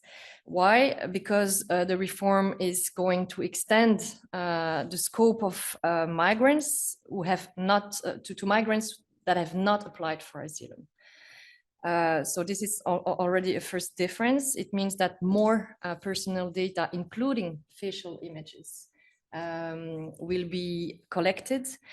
A second element that is worsening the situation is that it will not concern children from the age of 14, but from the age of 6. How can you at 6 years old understand what's happening to you?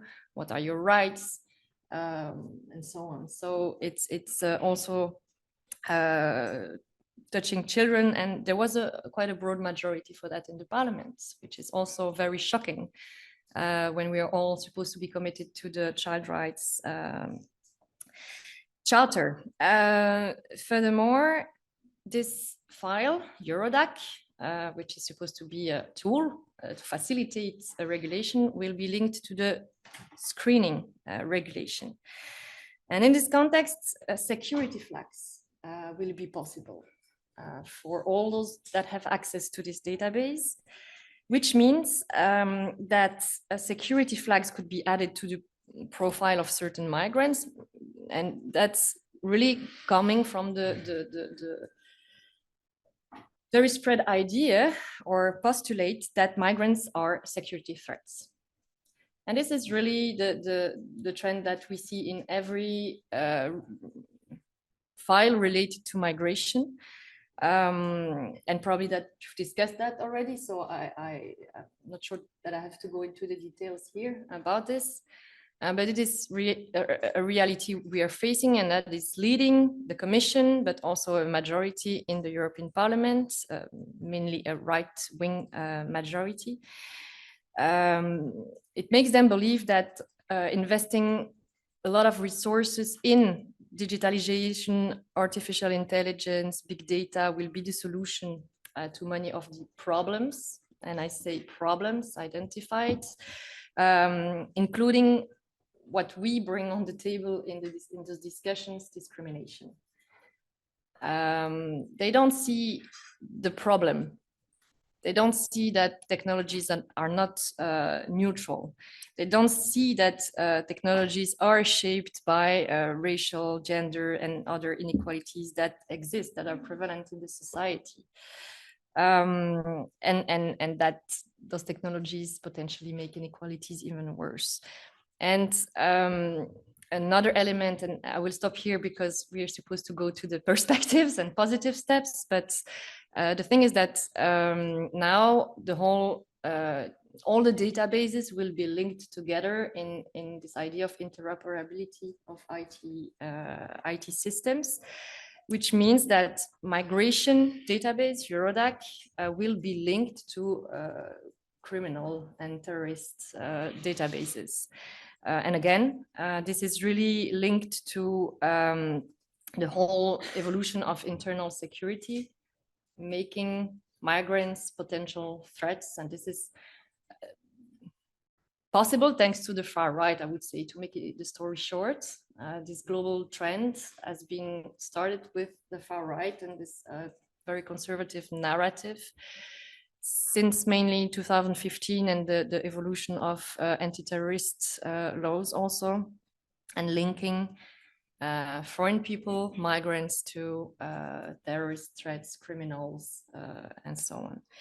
And so this is a really worrying evolution, especially when you link it to technologies that also bring discrimination, biases, and that actually it leads also us at the parliamentary level to policy making that is biased by design.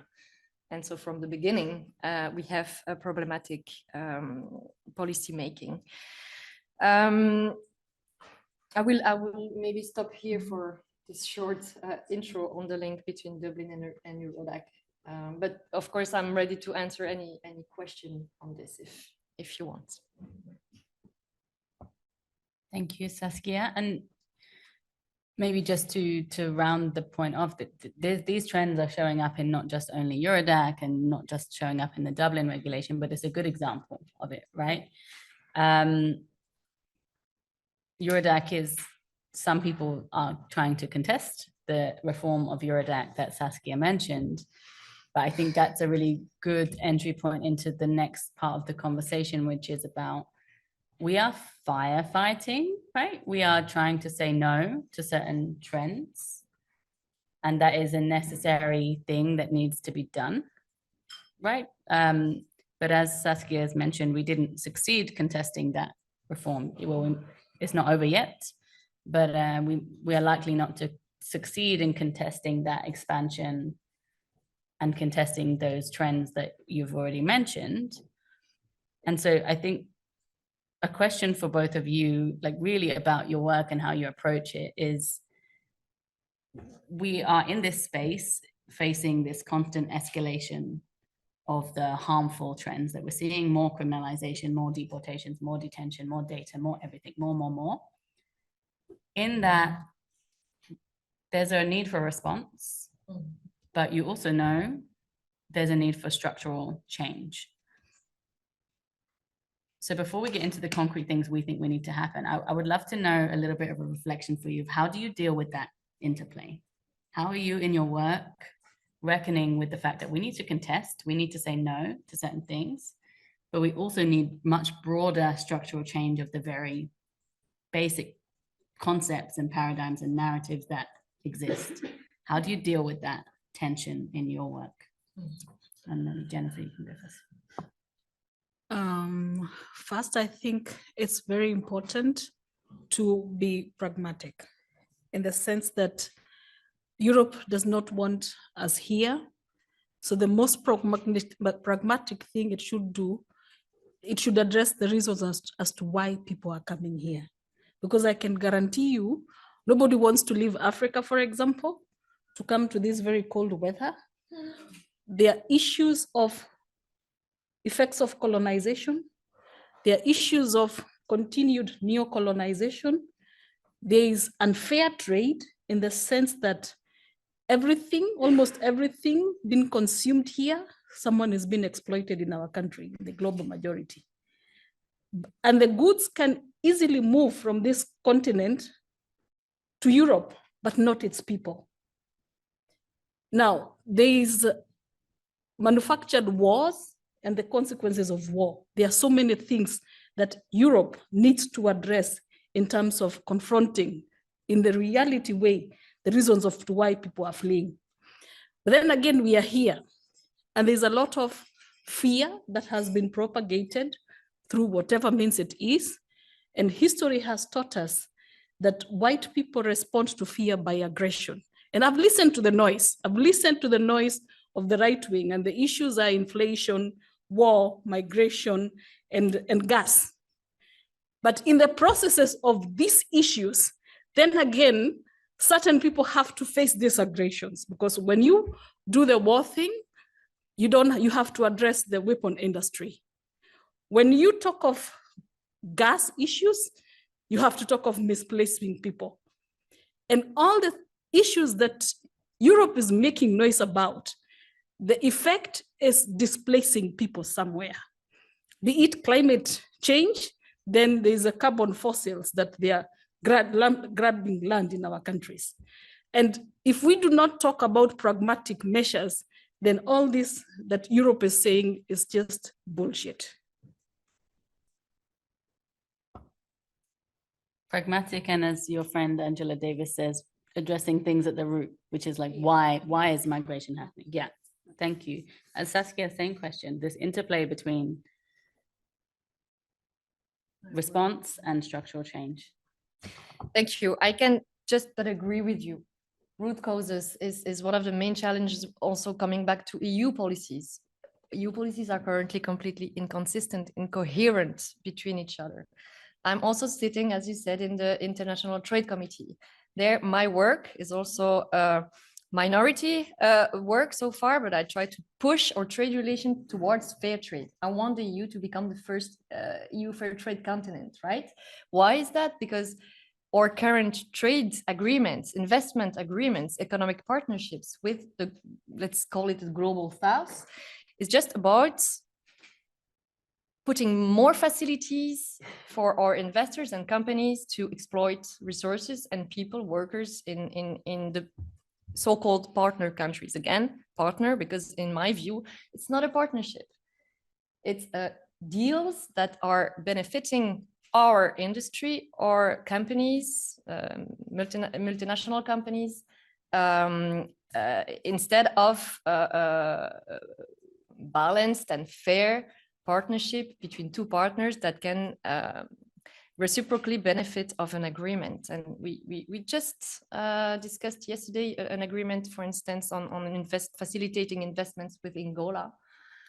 And when you read this agreement, all the sustainability part that have been negotiated at EU level for the 5 last years and that I negotiated for my group are not included in this supposed to be new agreement. We are in 2023. How can a new agreement exclude sustainability questions, attacking climate change, benefiting local economy and agricultural sector, no gender approach at all, when we know that such investments have also a differentiated impact on women, etc., etc. So this needs to change, and we also fight inside the parliament to move our trade approach globally towards a fair trade approach, taking into account and protecting citizens, workers' rights, climate change, etc., instead of worsening the situation. So this is, for example, one element, but of course, more broadly, and that's why I fully agree with you, it's a global approach that we need. We need to truly fight against climate change. Also, we are starting the COP28, and one of the main issues is also the question of loss and damages. So the money that has been decided on at the last COP, but no money so far has been allocated in this context to the global south. And so this COP needs to really activate the loss and damage fund in order to truly tackle the issue and sustain also all the countries to do what they have to do in terms of climate change, because they rightfully say, why would we refrain from our own industrialization, on our own development, when you are the main polluters and you are responsible for the global situation. And so we need to find better ways also to cooperate. Then coming back to our continent, I think we miss one link between, for instance, African continent and European continent. It's the diaspora. And we work not enough with people from the diaspora here. In the parliament, in trade relations, the parliament, which is supposed to be the house of citizens, was not working on a permanent basis with civil society organizations when it comes to the implementation of trade agreements. There are domestic advisory groups, in which you have civil society members, NGOs, trade unions, also the economic side, chambers of commerce, etc. And in the parliament, they were never invited and heard. So I obtained to have hearings and a structural work with them. In those groups, you have no migrant representatives, no NGOs linked to migration, although it's an important missing link. So this is also something we need to do. And coming then to my work on the files, I think considering the global evolution, which is highly problematic, my group is working in the existing context to try to bring back a fundamental rights and human-based approach in the files.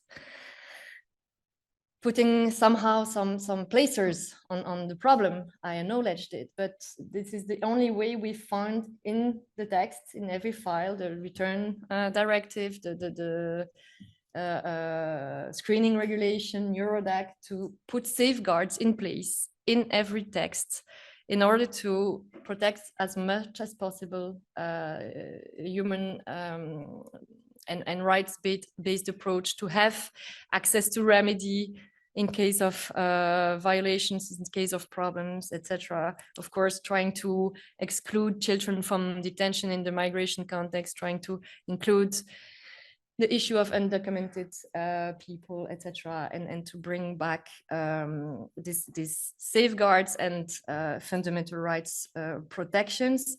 And we have to continue to reform and also repair the current system. We have to continue to do it with support also of civil society organizations, especially because we cannot the mainstream voice let the mainstream voice keep going like that. We have to try to build another narrative, to use also another language than the one that they do, because for them, when I say them, it's a majority in the parliament. They're talking about people as things, you know. It gives me the feeling that we're not talking about people anymore. We're managing. It's making a management of migration, and forgetting that when we're talking about that and all the things we're putting in place, we are currently talking about people, human beings, and this is, I'm afraid to say, completely absent today. So we also always bring another language, other ways of dealing with this managerial approach, which is, I think, key. And maybe one thing that we haven't done enough, and this is also, how would you say, un pavé dans votre, I throw the ball to you also, you in general, civil society, working, for instance, with the companies, with the economic sector, with people that are not our friends. I would say it like that, I would frame it like that, but we need them. We need them to also push other ways of considering the question of migration. We have been confronted, and in many countries, but also in Belgium, to this situation with the question of regularization of undocumented people. Because some businessmen have come out saying we need workforce, and this workforce is foreign workforce, people, undocumented people that work in an informal sector. We need them, and this was quite huge, and we have to build on that also, because we can build alliances and bring this other narrative, and bringing back the question to the people, and what is needed in the countries of origin, and what is needed here to make them live a better life with us. Come back, Anna.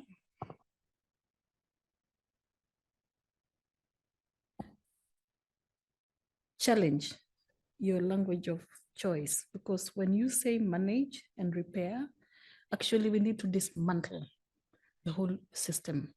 Because if I give you an example of managing, even with the climate situation, and now we have the fear from Europe of the apocalypse, of the world, because of the climate issues.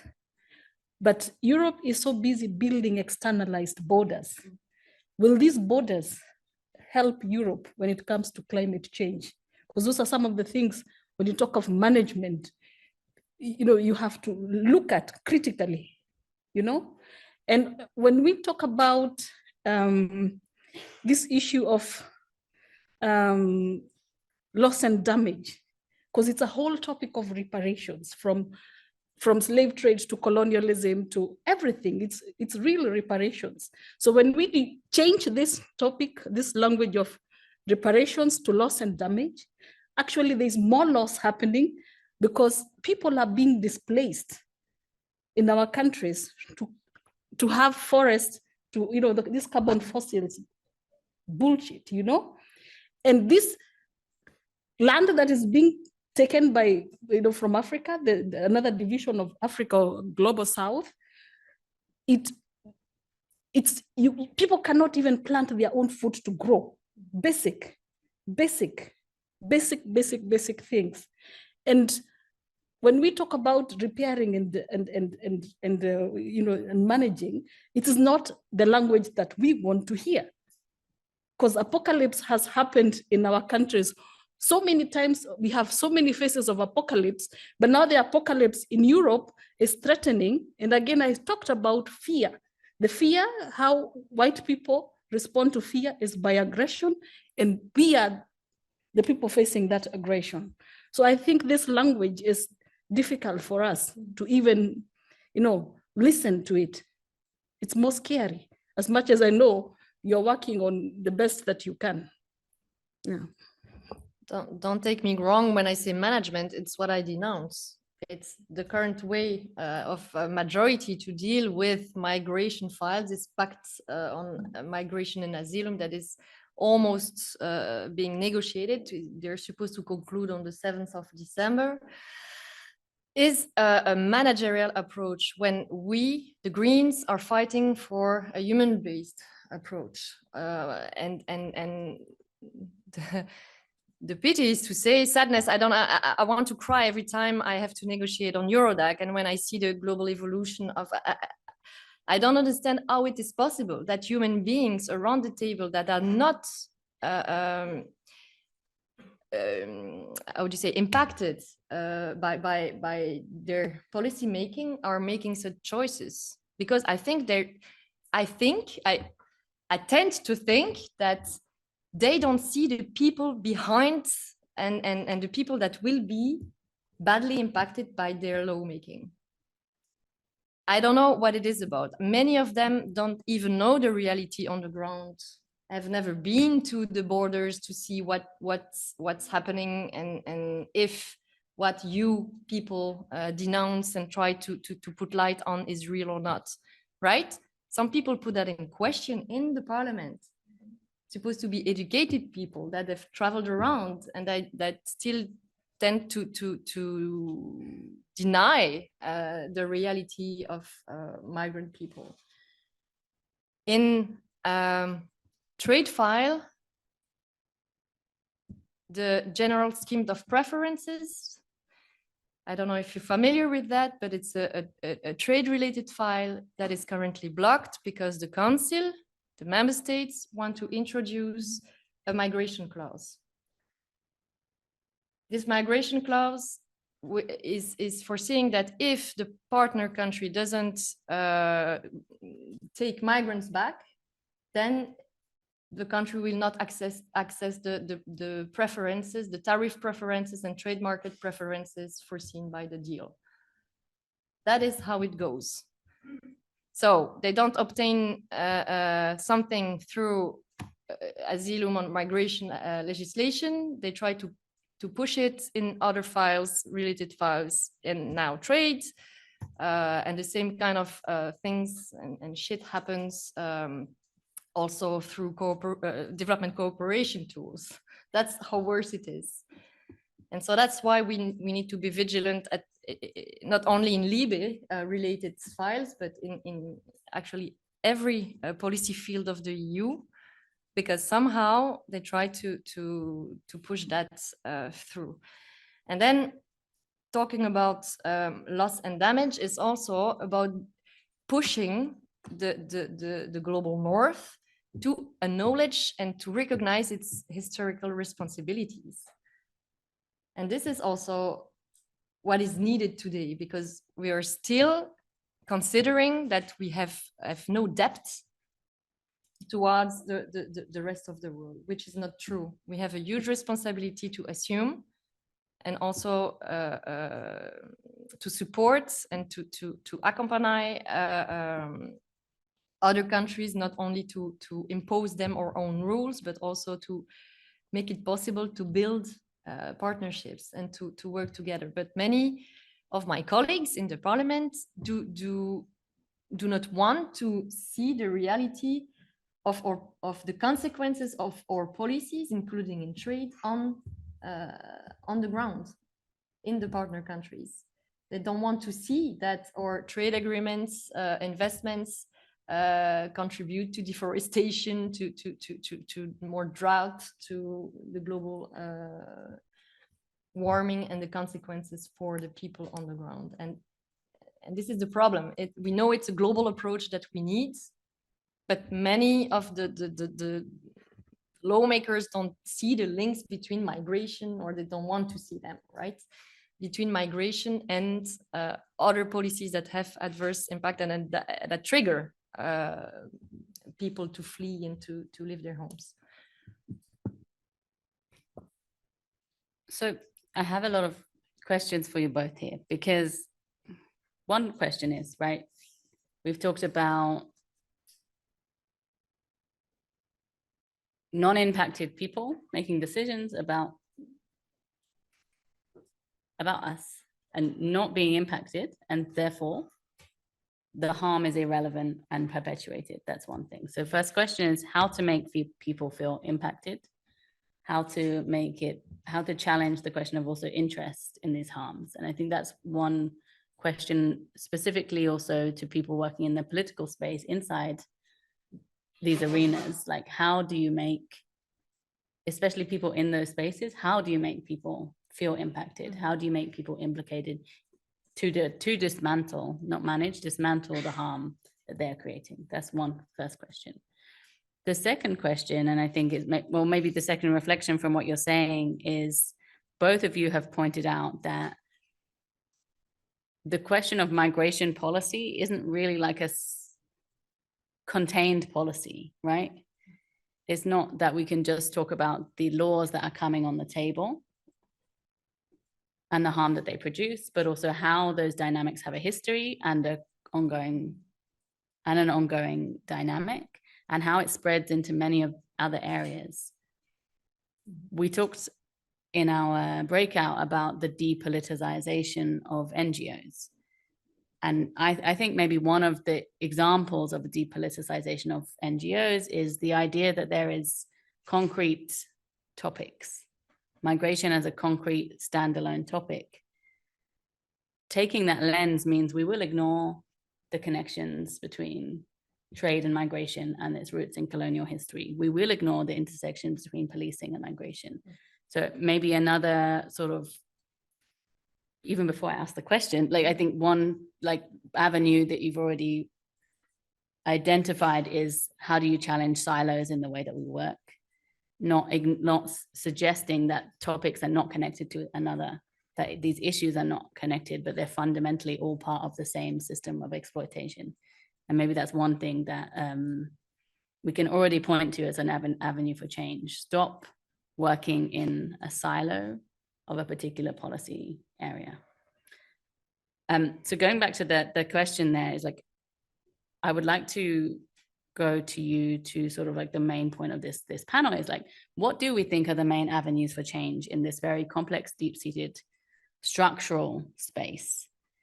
We have to, instead of talking about the conversation of contesting individual legislative issues, what are the other broader avenues for change that we see what do we need to do to make the non-impacted impacted, and to have a fundamental shift in the direction that things are going. Well, sometimes it's good to open it to the It's like, I don't know. Do you have ideas? Yeah, but I think we will. Yeah, we will. But I think the most dangerous thing is the narratives that are always perpetuated, that when people leave their countries, they are poor countries. And this is something that is so mainstream, that the poor Africans or the people from the global south are poor, not understanding that they are impoverished. Because are we poor or are we impoverished? And when I talk about changing a narrative, is also questioning if when we enter here, whether we are vulnerable or we are made vulnerable.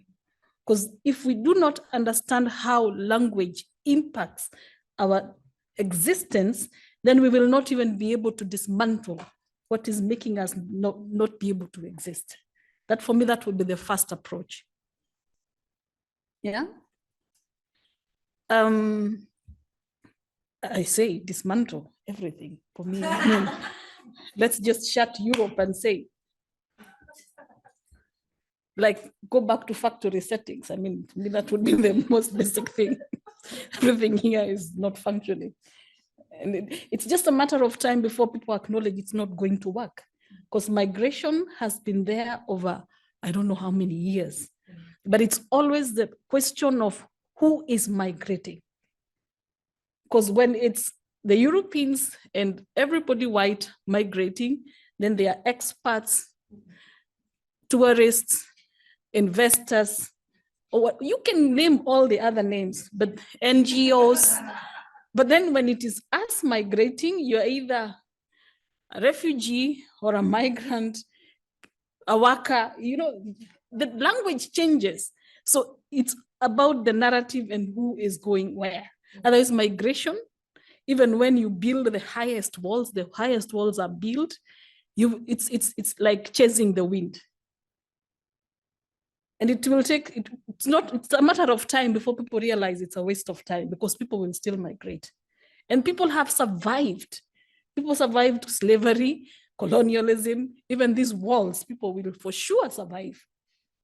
You know, so it's getting stuck in, that's why we just need to shut Europe and say, hey.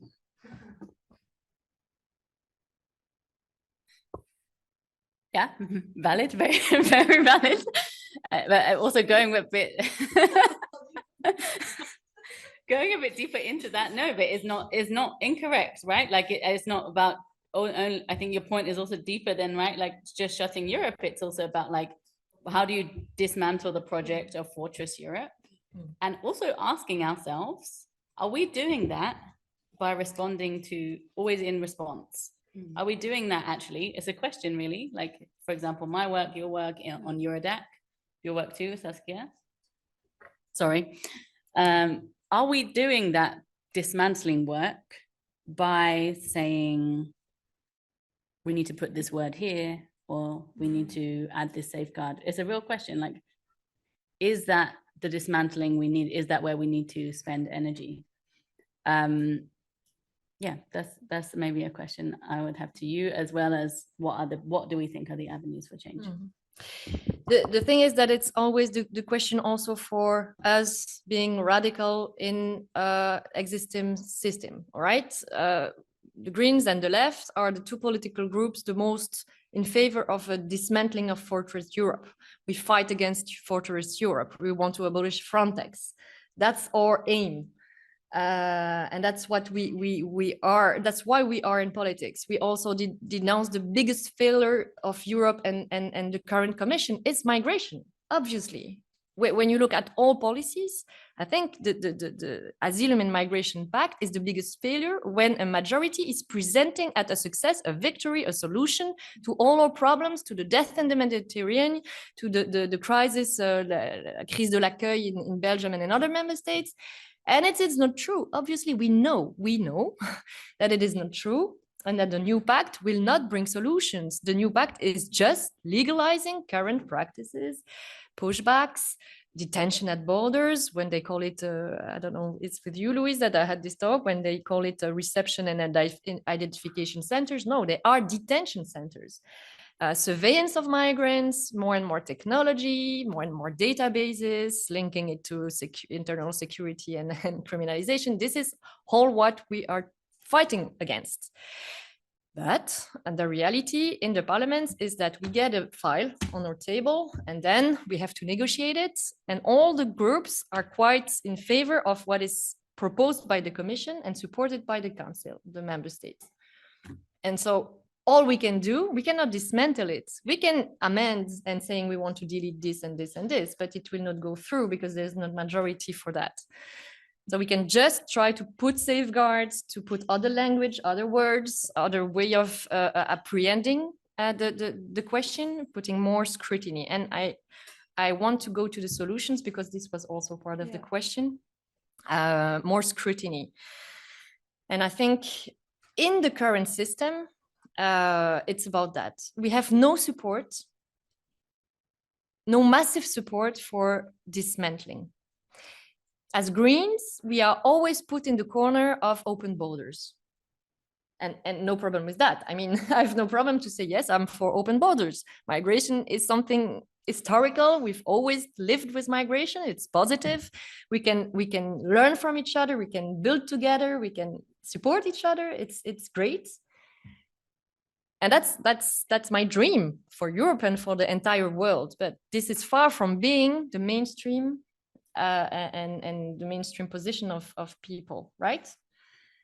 And this is, we need to keep doing it on every level, including a political level, because otherwise it's just giving them the majority, the current majority. We cannot not accept what is happening. But next week, I can assure you that the big titles in the news and no journalist of those mainstream newspapers and radio news and blah, blah, they will not dig into the pact. They will just relate the big success. We have a deal. Europe has a deal. It has been stuck for 10 years in the council, and bravo, Spanish presidency managed to conclude a deal. Even if the deal is just consolidating what the same newspapers and radios and journalists have been denouncing, the death in the Mediterranean. And we will say, no, it will not bring anything new to the current situation on the ground. But I know that my voice will not be heard in the global positive victory of having a deal. I know that. And okay, it's like that. I have to live in this context, as you have to live in this context. And how to bring attention to the others, to the ones that are not sensitive, this is also a big question. We propose to have PICUM on board in a hearing on the Victims' Rights Directive, because this Victims' Rights Directive is supposed to cover all victims, including in the migration context, migrant people, refugees, anyway. Everybody, a victim is a victim. Well, EPP refused to invite PICUM in the panel. That's how it goes. When we organize a hearing with civil society members, who do you have? The left wing, to caricature the left wing parties. So the ones that are already aware, usually, or sensitive to the cause. You don't have the other ones. They don't show up, they don't care. So I ask myself the same question: how to bring awareness to those who are not, who don't care, who are not sensitive to other issues that the ones that they want to carry. This is also a question to you. If you have ideas, I'm fully open, because this is a problem. Because I really think they don't care, they don't know, they don't want to know. They prefer to somehow put yes, thank you. And another way we try to work, because dismantling is not working. Another way we try to work is to put more democratic scrutiny in place. That's what I've managed to do when it comes to the reform, when it came to the reform of the Europol agency, which is also going towards an extension of powers, using huge databases, collecting data from Eurodac and other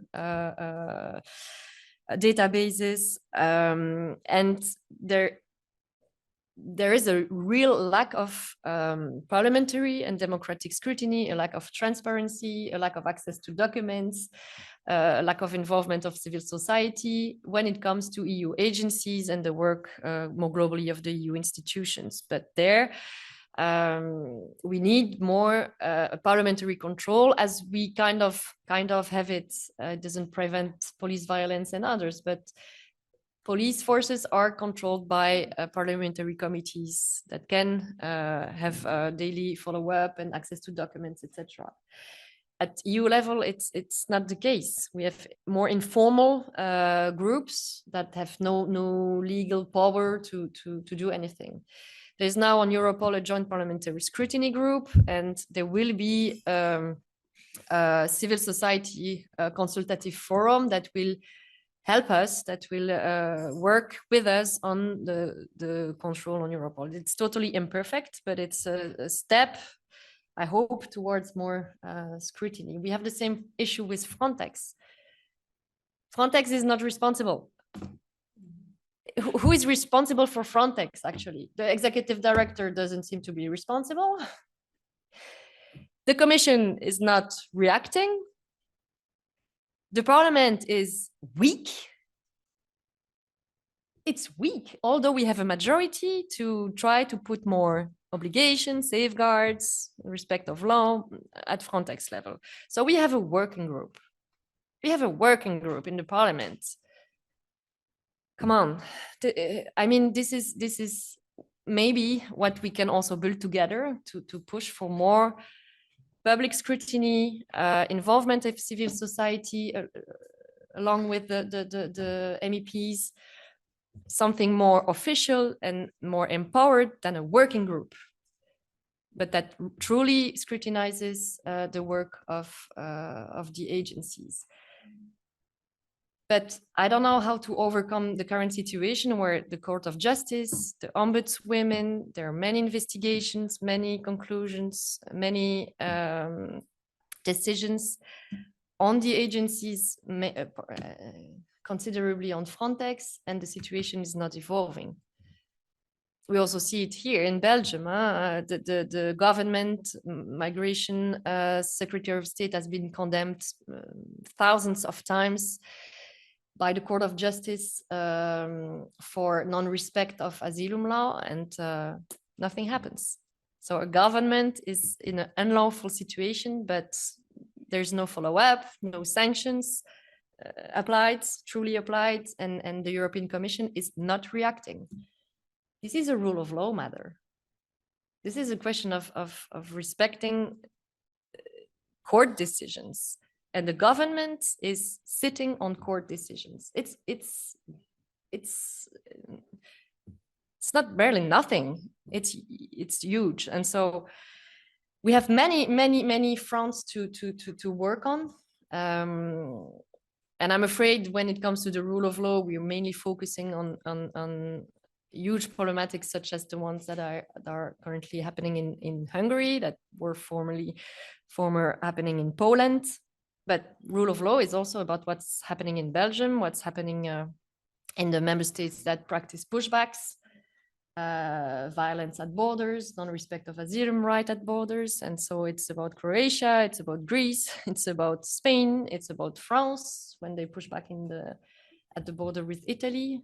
In every member state, there are problems. And so there we have also, I think, to be stronger on the rule of law. And finally, and then I will leave it there and maybe we can have an exchange also. It's about cultural change in all the fields and people somehow in charge, contact with, be it a migrant public, be it a racialized people, police forces trainings, having a true EU ethics body for police forces, having mandatory training for each officer, having another approach, and maybe we could work together on this EU code and of police ethics, we called it, to propose a model to the EU and to push for a cultural change also at all levels, judicial level, law enforcement level, every level, to make change happen. Because I don't know otherwise. I'm looking for new ways of dealing with it, because again, you know it, the mainstream is really going into the opposite direction.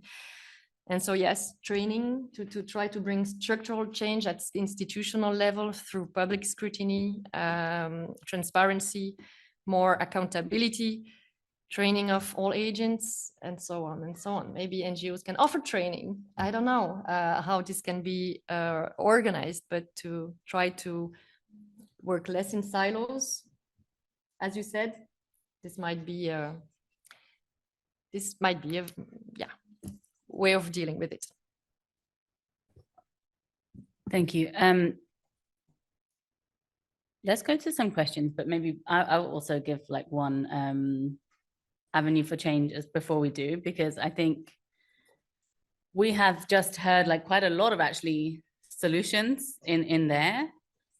One maybe I think avenue of change to focus on, I think, is that we have a lot of solutions often on the table. How do they connect to each other? So how does the need to build power of grassroots movement to actually think about dismantling systems, how does it relate to the important work of like trying to put safeguards in texts so as not to expand the punitive criminalization system that the Fortress Europe is, right? Those two things are different solutions completely, but they are connected because they share a similar goal of not expanding Fortress Europe, not expanding criminalization, not expanding the racist state, including the racist police. They share a goal, those two solutions. There are other solutions that we see often on the table in anti-racist conversations, in migrant justice conversations, that don't take that direction. And yeah, more resources to police forces, I think, is one of those non-solutions. More training, perhaps, of police forces might be also one of those non-solutions, because it's credibility to the very institutions that bring us harm. So maybe one avenue of change I would put on the table before we go to your avenues of change is to like, how do we realistically think our strategies connect to each other? Are we, if I'm pursuing one avenue of change, am I actually thinking about that's the same, is that the same as yours? Or am I putting your strategy of change to detriment by doing that? Like, am I sabotaging your work by doing what my work is? So one thing I would really ask that we think about doing is what is the complementarity between what we're fighting for? How are they connected? And are we disadvantaging each other actually with our different strategies of change? Yeah, okay. Maybe I can just add something to kind of look at things a little bit positively, but I don't know if it is effective, because we have things like the Istanbul Conventions that can really protect women. But then again, the women on the run, the asylum-seeking women, are excluded. Why? And we have this kind of conventions that were agreed on and ratified, but they are not being implemented, and nobody is putting to task those who are not implementing those conventions.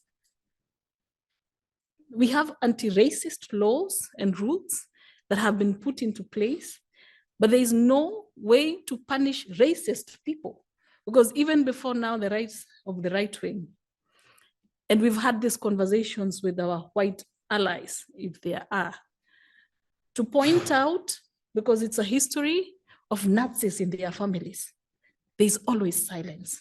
So if we cannot identify problems within our family circles, how are we going to solve bigger issues when even reflecting on the family issues is a problem, you know? And putting, demanding accountability in very many ways, because there are ways, it's just that are we willing to do the things that are required to be done?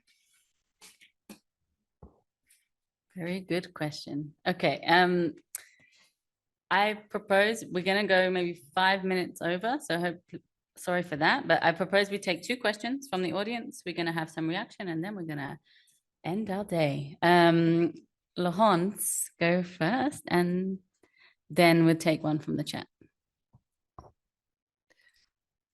I'm not sure I remember what I wanted to say. I always find something, so that's good. Yeah, I think the question in like finding solutions is, what are we finding solutions for? And I think like the point you made about is my theory of change in adequation or in conversation with yours is a bigger issue, right? When you put like, and I think Esther talked about it also yesterday, putting reparation as a framework. It's not a framework of guilt, which would like keep us in the current understanding of justice, right? Reparation is not about guilt. It's about change, and it's about transformation. And I think that's, for example, how do you build policies that are not about guilt, but are about transformation? And how do you make sure like everything you propose made as an amendment, so like stopping harm or mitigating harm? But how is my way of proposing mitigation of harm also participating in imagining new ways of doing things? And I think that's a very important thing. And also, how do we then, when we imagine reparation, how do we make sure that, because one of the big things is that, yeah, people are not, we are for no borders. I don't know if everyone is for no borders, and like there are really good reasons not to be for no borders. That's another discussion. Why are people not understanding? Because I think like we can, it's not big. I mean, like then the argument is not made in why it is actually creating a safer world, because it's not about like great exchanges of culture. Some people don't want to exchange culture, and I think like that's also their right. Like whatever, like we don't need to be always in conversation. It's like, how is another world building more safety, and how is it actually responding to your needs? And I think right now we're not able to formulate that in a way that is compelling. And why aren't we? And what would be the compelling narrative? Because I think that's the question. It's not, I mean, it's not about intercultural exchanges. People are not coming here to Europe in massive ways and in trying to kill themselves, like in way that kill themselves, because they want to have like intercultural exchange, right? They're coming here because of resources, inequality, and that is also existing within Europe. There is poverty in Europe. This is not something that is outside of Europe. This is also European reality. And how do we create a narrative that make clear that actually the poverty produced in Europe is linked to the way poverty is produced in the global South? And that like the only way of resolving those two problems are interlinked and intertwined is to create a world where like borders don't kill. And what does it mean? And I think that's the narrative that we're not getting. And I think it's linked to the fact that we're not in conversation, it seems, at any level of like complementarity, to make sure that whatever we propose is actually fitting into that narrative, instead of, yeah, concentrating on being experts on one point, which is just like disconnected from the end goal. And what is our expertise? And how do we become experts in liberation? I think that for me is the question. Thank you, Laurence. Let's answer that question actually before we go to the chat. How do we come? I think you had some broader reflections, but like, yeah, how is this, instead of convincing people that we should care about this or that and see it disconnected for us, how can we see this work as working toward liberation? Actually, any reflections on that? I think I will just connect the issue of racial capitalism, because that's a big issue, because there is a niche. Europe wants cheap labor, of course, in many ways. it has thrived on this cheap labor, but then the language keeps being redefined to make it more like human appropriate. And poverty in Europe, which you have mentioned, which is the effect of capitalism, and that we have seen really poverty in Europe in the real sense of the word, that it's not only the people migrating, but there's a lot of poverty. And I can give a good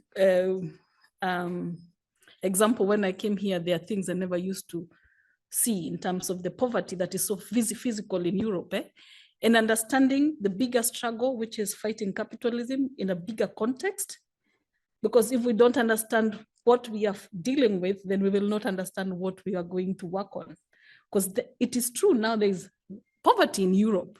And this poverty in Europe is also the main reason that this fear of poverty, even in old age, is driving people to do the things that they are doing without understanding the people they are responding to with their fear are not the real problems, you know?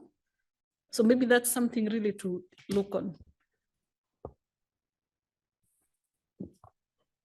Thanks for your question. And we are exploring the same question because we obviously lost as progressives and Democrats in the European Parliament and every member state.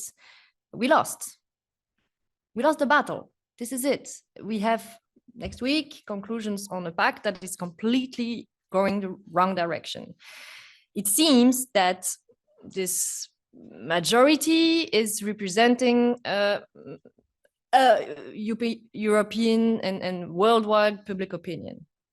I remember not such a long time ago when Trump announced the building of a wall at the Mexican border, all Europe screamed saying this was completely illegal, insane, a problem, etc. And then 2 years later, it came in Europe and we started building fences, walls, and the EU, you, me, we are financing Fortress Europe, which is not just a myth, it's physical, it's a built reality. And this is where we stand now. How to change that? How to change a situation where it seems that the broad majority is just willing to have this kind of policies in place. I think changing the narrative is part of the possibility, but how? And this is still to be explored, to bring a cultural change. I tend to say that it's a big win of the far right where we stand now. And a normalization of the far right thinking, language, the words they use. And they are all now trying to put us, you, me, in the same corner, talking about woke people, wokeism, activists, left-wing activists, and all those people are now gathered in the EU Global Trend on Terrorism report made by Europol. We are all together in this. I also tried to denounce that and to ask another methodology for Europol's reports, because we are all terrorists or potential terrorists. That's where we are. We are very far in this approach, cautioned by the European Commission, by our EU agencies that are not scrutinized, and by our governments, because data is sent by our governments. And so we need to build together. And so maybe, yes, maybe we are too split, because we together are many, actually. Many NGOs, every day I meet with people that are on the same progressive line in different files, in different sectors. So we are many. So I'm not convinced about this mainstream public opinion that would agree actually with what is currently happening at political level. And so how to build together this force to bring another narrative, including on decolonization, because I think this is really part of the solution, if not the solution. And also, what I see is that change is possible when there are reactions, the huge reactions against police violence, for instance, and bringing this cultural change inside the police. we have a new issue, a recent issue. We had a global march for the 25th of November, the day against violence, the gender-based violence. In Brussels, women got arrested, jailed, and fined because they were putting slogans on the walls. So we are marching as women against violence. And what is the answer? Institutional violence. And this needs to be also addressed. And this is also about intersectional approaches and working together in the same fights. Because I think all those issues are related to, as you said, capitalism, but also still a very patriarchal society. A domination approach towards women, but it's not only women, it's all the groups, and domination towards women, dominations towards global south, and this is what we need to break.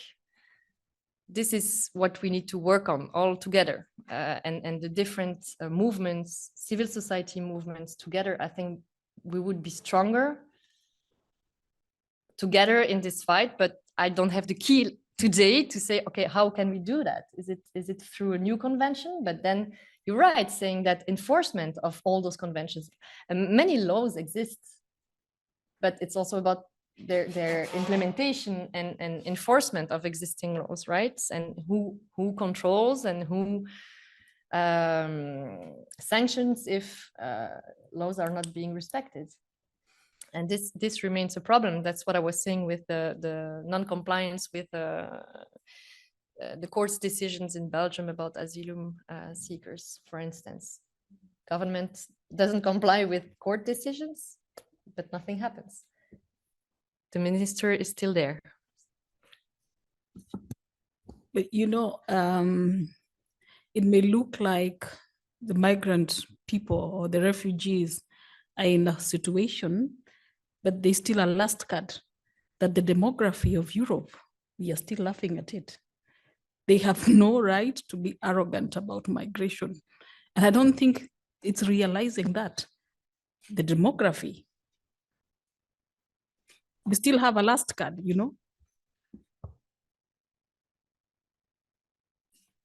Yeah, I wasn't a strict enough moderator, even though I promised I would be. I'm going to propose that we close. Actually, we don't take any more questions. But just to, honestly to say that we also shouldn't pretend it's not an easy area to work in, and it's not sometimes there are not easy wins, and it's not necessarily a moment in this world where we can feel good about what's going on now. Let's just be realistic about that. But what I do hear from both of you in what you've said, and I think is nicely summarized by like a chapter in a book I was reading recently called Let This Radicalize You, is that hope and grief can exist at the same time. We can be real about the harmful structures, the overwhelming nature of what's going on right now. And we can also have an obligation to build. Those two things can coexist. We can build power and we can change that, but we actually honestly have to be committed to it, honestly. So yeah, we'll end with that. And just to say thank you both so much for being here, but mainly for the work that you do. So, thank you.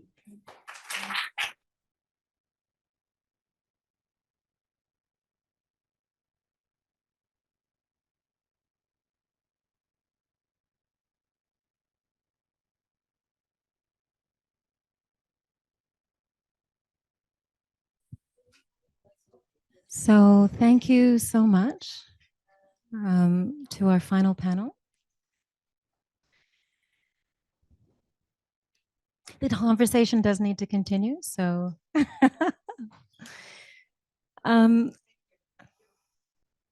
yeah, no, thank you, Saskia. Thank you so much, Jennifer. Thank you so much, Sarah, for these last words on this last panel. Yeah, and I'm really grateful for this last thought from you, Sarah, that hope and grief can coexist. Because these are hard conversations, these are hard issues. And it is overwhelming sometimes, but that is actually all the more impetus to find the way forward. So I actually just was finding my own hope in something that was shared yesterday. When we were looking backward and we heard from a scholar who reminded us that actually not so long ago, I mean, we all tend to think in terms of our own lifetimes, but not so long ago, there was a moment when there was a real shift. And she talked about the Chinese Exclusion Act in the United States and the case that changed the way that we thought about the nation state and the role that it has in excluding people. So that was the end of the 19th century. There was a moment, there was a moment that kind of, you could say, where that was maybe particularly important and influential and kind of seeding where we are today. And that gives me hope, because it has been different before. It has been different before. And normalization of how it is today, I think, is so much of the struggle that we have, that so much of these oppressions have just become things that many people just kind of accept as the way it is. And it doesn't have to be. So yeah, I have a difficult task to just share some closing remarks, and I'll try to be brief. But we've talked about racism in migration, how this is embedded in law. It's embedded in legislation at the EU level, at the national level, in mentalities, how it's embedded in practices, it's embedded in our agencies and how they work together.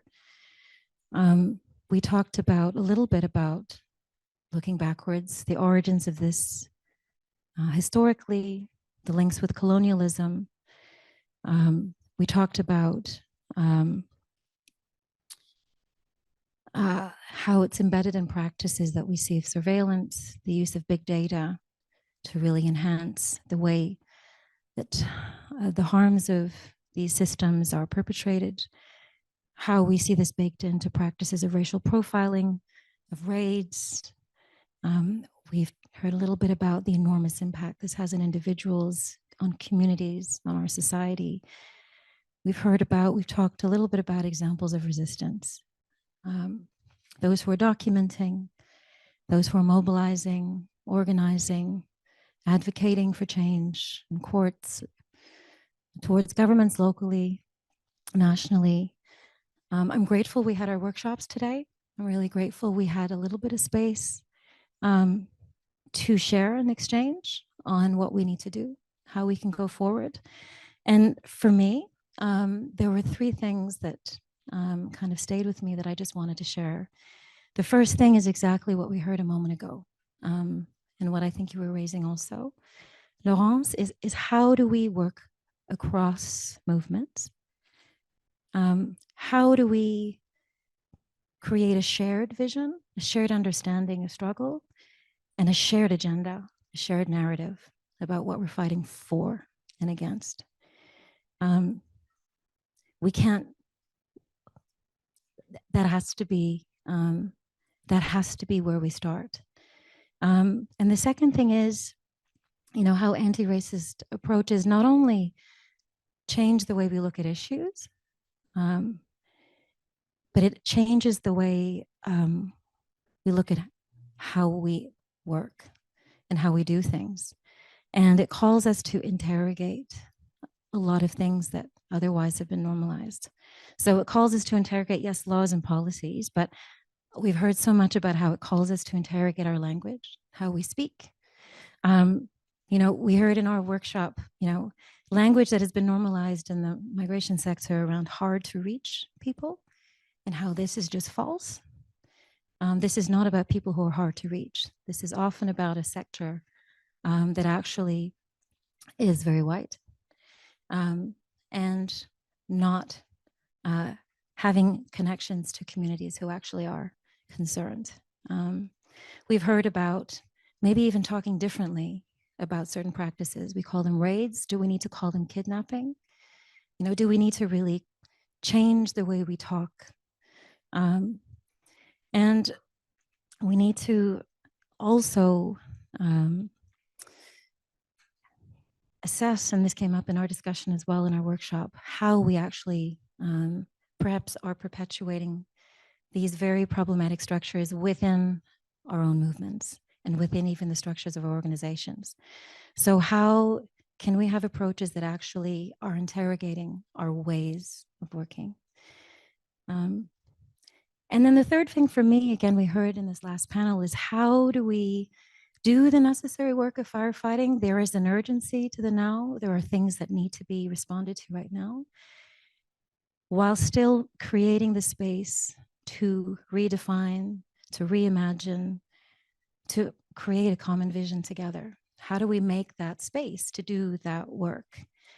And we need, of course, to bring into that a view and an understanding of the structural and systemic nature of the oppressions we're talking about. And we need to take an expanded view of what's at stake and who is concerned. So yes, we're all based here in Europe, but this touches on questions of global racial capitalism. This has very much to do with phenomena that are far beyond Europe, that concern Europe, but Europe's impact beyond Europe. And also the realities of global capitalism. So I think for me, I just feel really grateful. And I just wanted to thank Equinox as a partner in co-organizing this event with us. I want to thank all of you here today. I want to thank our speakers. I want to thank our participants online. For me, I leave this day and a half feeling humbled, feeling inspired and re-energized. I think these conversations are essential, and I think they can create discomfort because they reveal to us the nature, the scope of the challenges that we face. But I'm grateful for them because they also move us to see what the opportunities are. We have a lot of fronts we can work on and a lot of power in the room. And I also just appreciated that we need, yes, to shift narratives, but a lot of what we're needing is actually to shift power. And that's what we need to really focus on as well. So it's not only how we talk about how we act, but it's also about how we are shifting, what our role is as individuals, as organizations, in actually shifting power.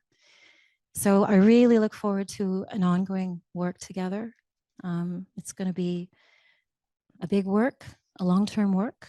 But thank you so much for the conversations of the last day and a half. We're very grateful. Yeah, we look forward to continuing those discussions and this work. Thank you.